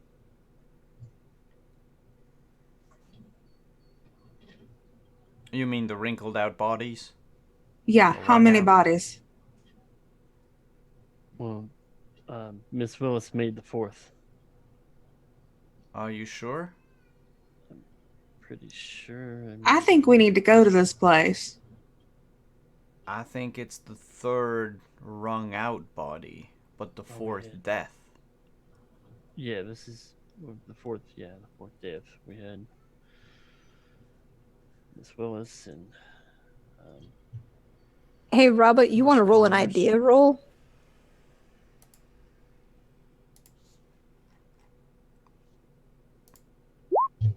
That's a success. You would recall that this is the third body that was wrung out as if it was racked and withered. Yeah. The fourth body seemed very there, but not really part of everything the same. No, I think the fourth body was just like a witness that saw something and was killed for it. And that's what Robert tells everyone. Yep. Seems to make sense. And with that idea roll, would I understand the four corner thing? You would understand the four corner thing, and with that success on your idea roll, you would even understand something else. Mm-hmm. If you happen to look at your map, The next murder is supposed to take place behind the jail. 45 feet.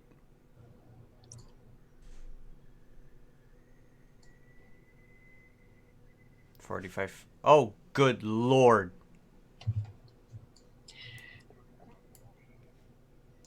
I know where the next murder is supposed to happen. All right. The next one. Well, we should probably try to prevent that. It's all the murders, the ring out murders, they all happen within 45 feet of the Coldwater Sundry store. And they match. Zelda just looks at Maisie. And they match. Told you that weird things keep happening in this room. Well, I mean, and upon hearing all the explanations, this is the epicenter. This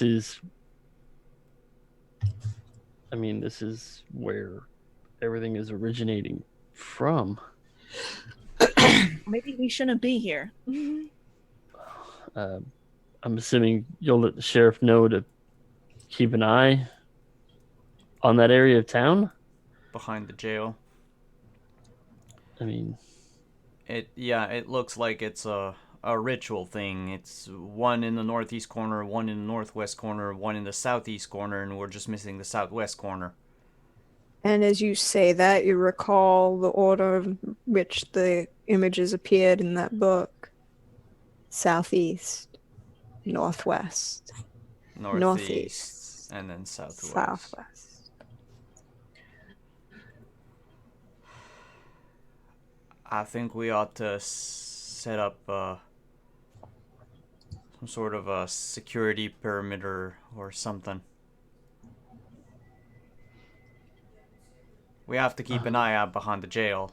Something's bound to happen there. I'd personally like to investigate this store a little bit more, Macy. If this is where everything seems to be branching from. You're welcome to do so. I can tear the place apart for all I care if it stops all this craziness. All right. That is a good idea, Deputy, to keep an eye out there. But I think preventing a next murder is the best option. Well, we can always split up. I mean, looking back to any of if there is any connection between the murders other than where they took place, or is it just somebody at random? Any of the victims connected in any way?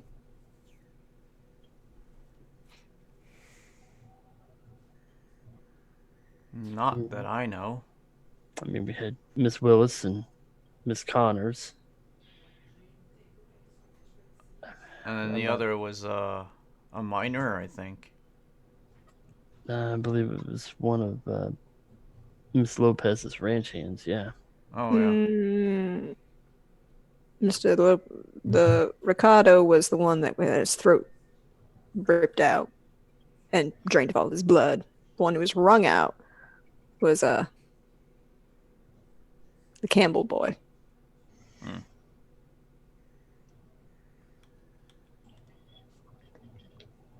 So I don't think they necessarily have some sort of common link to them. Right. I guess we just keep everybody in town. Out of that part of town, I guess. Yeah, I'm gonna go back to jail and warn Sheriff Covington of it. That's a good idea. At least make him aware. And I'll head to the jail. You're headed to the jail? Zelda's going to pick up this book, and she's going to try to find the center of this building, and I think she's going to try to Well, the exact center of this building? Yeah. You're standing in it. Great. Nice. She's going to try to either like use her I think she's going to try to scry and sort of find a vision, some kind of information about, but using this book specifically. All right, we'll come back to that. Maisie, Doctor, what are you two doing?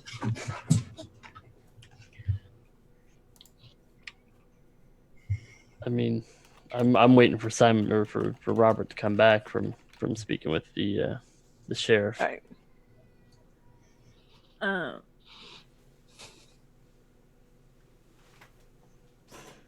I guess if it's the store that they are going to be hunting through, Maisie would stay to help since she knows it better than anybody else.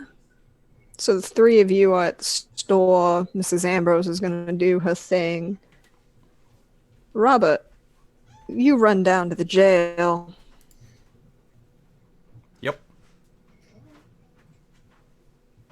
You burst in the door.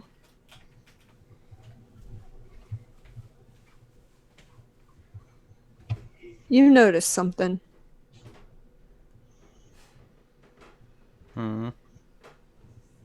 The sheriff isn't there.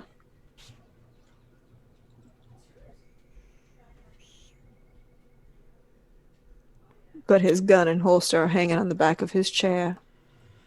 Shit. And that's where we're going to end it for today. Wonderful. We all know the sheriff's gonna get killed behind the jail. Yep. I was like, hey, I sheriff, liked don't it. keep anybody at that area. Oh, hey, you're in that area. Guess what? You're dead. You don't know that. Ah. Given the timeline in between all of the deaths, you possibly could save his life. If he's even the victim. Yeah, if he's even the victim, because he might be the killer. Could happen too. We all doing okay? Yep. I can't wait for the finale. Oh, Right? I'm looking forward to it. Yeah. Yep.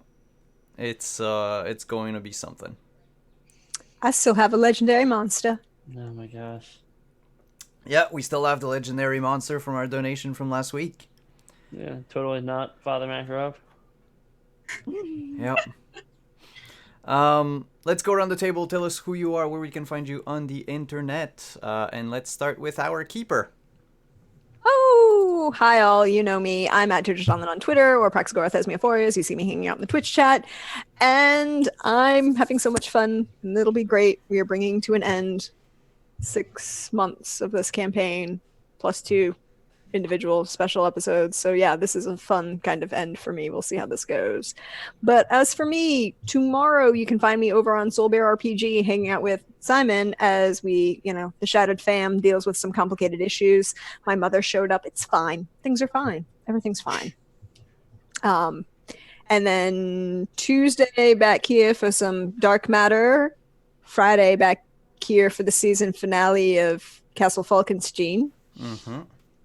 We'll find out what the Contessa's been doing. Sleeping.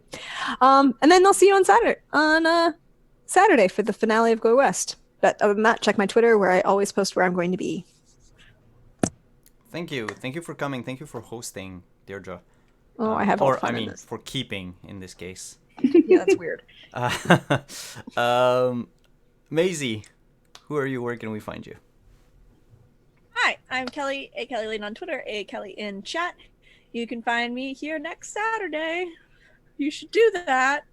You can also find me on Scraticus Academy Monday nights running Tilt, my own D&D 5e campaign. Wednesday nights playing in Just Because You Can, which is a masked teen superheroes campaign. You can also find me on Scrat's Patreon writing articles at least once a month. And you can find me and my stuff on DM's Guild. You should keep an eye out for Uncaged Volume 2 that I edited for, coming out July 2nd. Cool. And you are going to be on Scraticus right after this. Yep. Oh, yep. Yeah. And I'm literally jumping over to Academy Day on Scratch Channel playing in a Redwall themed one-shot. So we'll make sure to raid Scrat and keep watching for your apparition, your presence in the Redwall game. Dr. Anders. Yes. Hi, Scott at Berserker_Rage on Twitter and here in the Twitch chat. Just getting all excited for next week's finale. It's been 6 months, which is insane to think about that it's been that long we've been playing. So loved every single minute that we've had the opportunity to do. So definitely looking forward to that. Hopefully some other stuff in the works that I can talk about later. But for right now, just catch me here on Saturdays. Cool. And Zelda. Hi, you can find me everywhere on the internet at Katieface. I have games on my channel Mondays, Tuesdays. We have Monday will be the Inspector's finale. Then we have Monster of the Week that evening. Our mask campaign on Tuesdays. This upcoming Wednesday, for our Summer of Spooks series, we'll be running. There'll be a Camp Dread playset of Fiasco. You can find me Thursdays on Off the Table playing Urban Shadow San Guajona, which is another Western-based kind of thing, but I play an immortal who doesn't like violence. So, that's my thing. And then on Saturdays, there's more Summer of Spook games. There's not one tonight on my channel, but at 6 Easternish, 6 or 6:30, I'm not sure. I'll be over on Roll for Change, playing in a charity game for the Woman in Tabletop Month. You can find me there tonight. And every other Sunday, I'm over on Pen and Paper Pals playing Burning Wheel. Oh, nice. Another Burning Wheel game. Did you know? Yep. Do you know the rules now? Nope, never will. Nor will I know what the word inconspicuous means. I mean, are they rules or just guidelines? They're mostly. I mean, it's a guideline if you can just yell at Steven for an hour to give me advantage. That's how I play Burning Wheel. I support that. And I'm Simon at Wandering DM. Hi everyone. Thank you for watching. Thank you for hanging out in chat. Thank you to those of you watching on VOD on YouTube. Thank you to all my players for playing. Thank you, Deirdre, for keeping. And we will go and raid Scrat right away, because if you stick around right after, there's the Redwall game that we just mentioned, talked about a few seconds ago. So we'll raid Scrat, and we will see you again next week here for the finale of Go West. Ciao, everyone.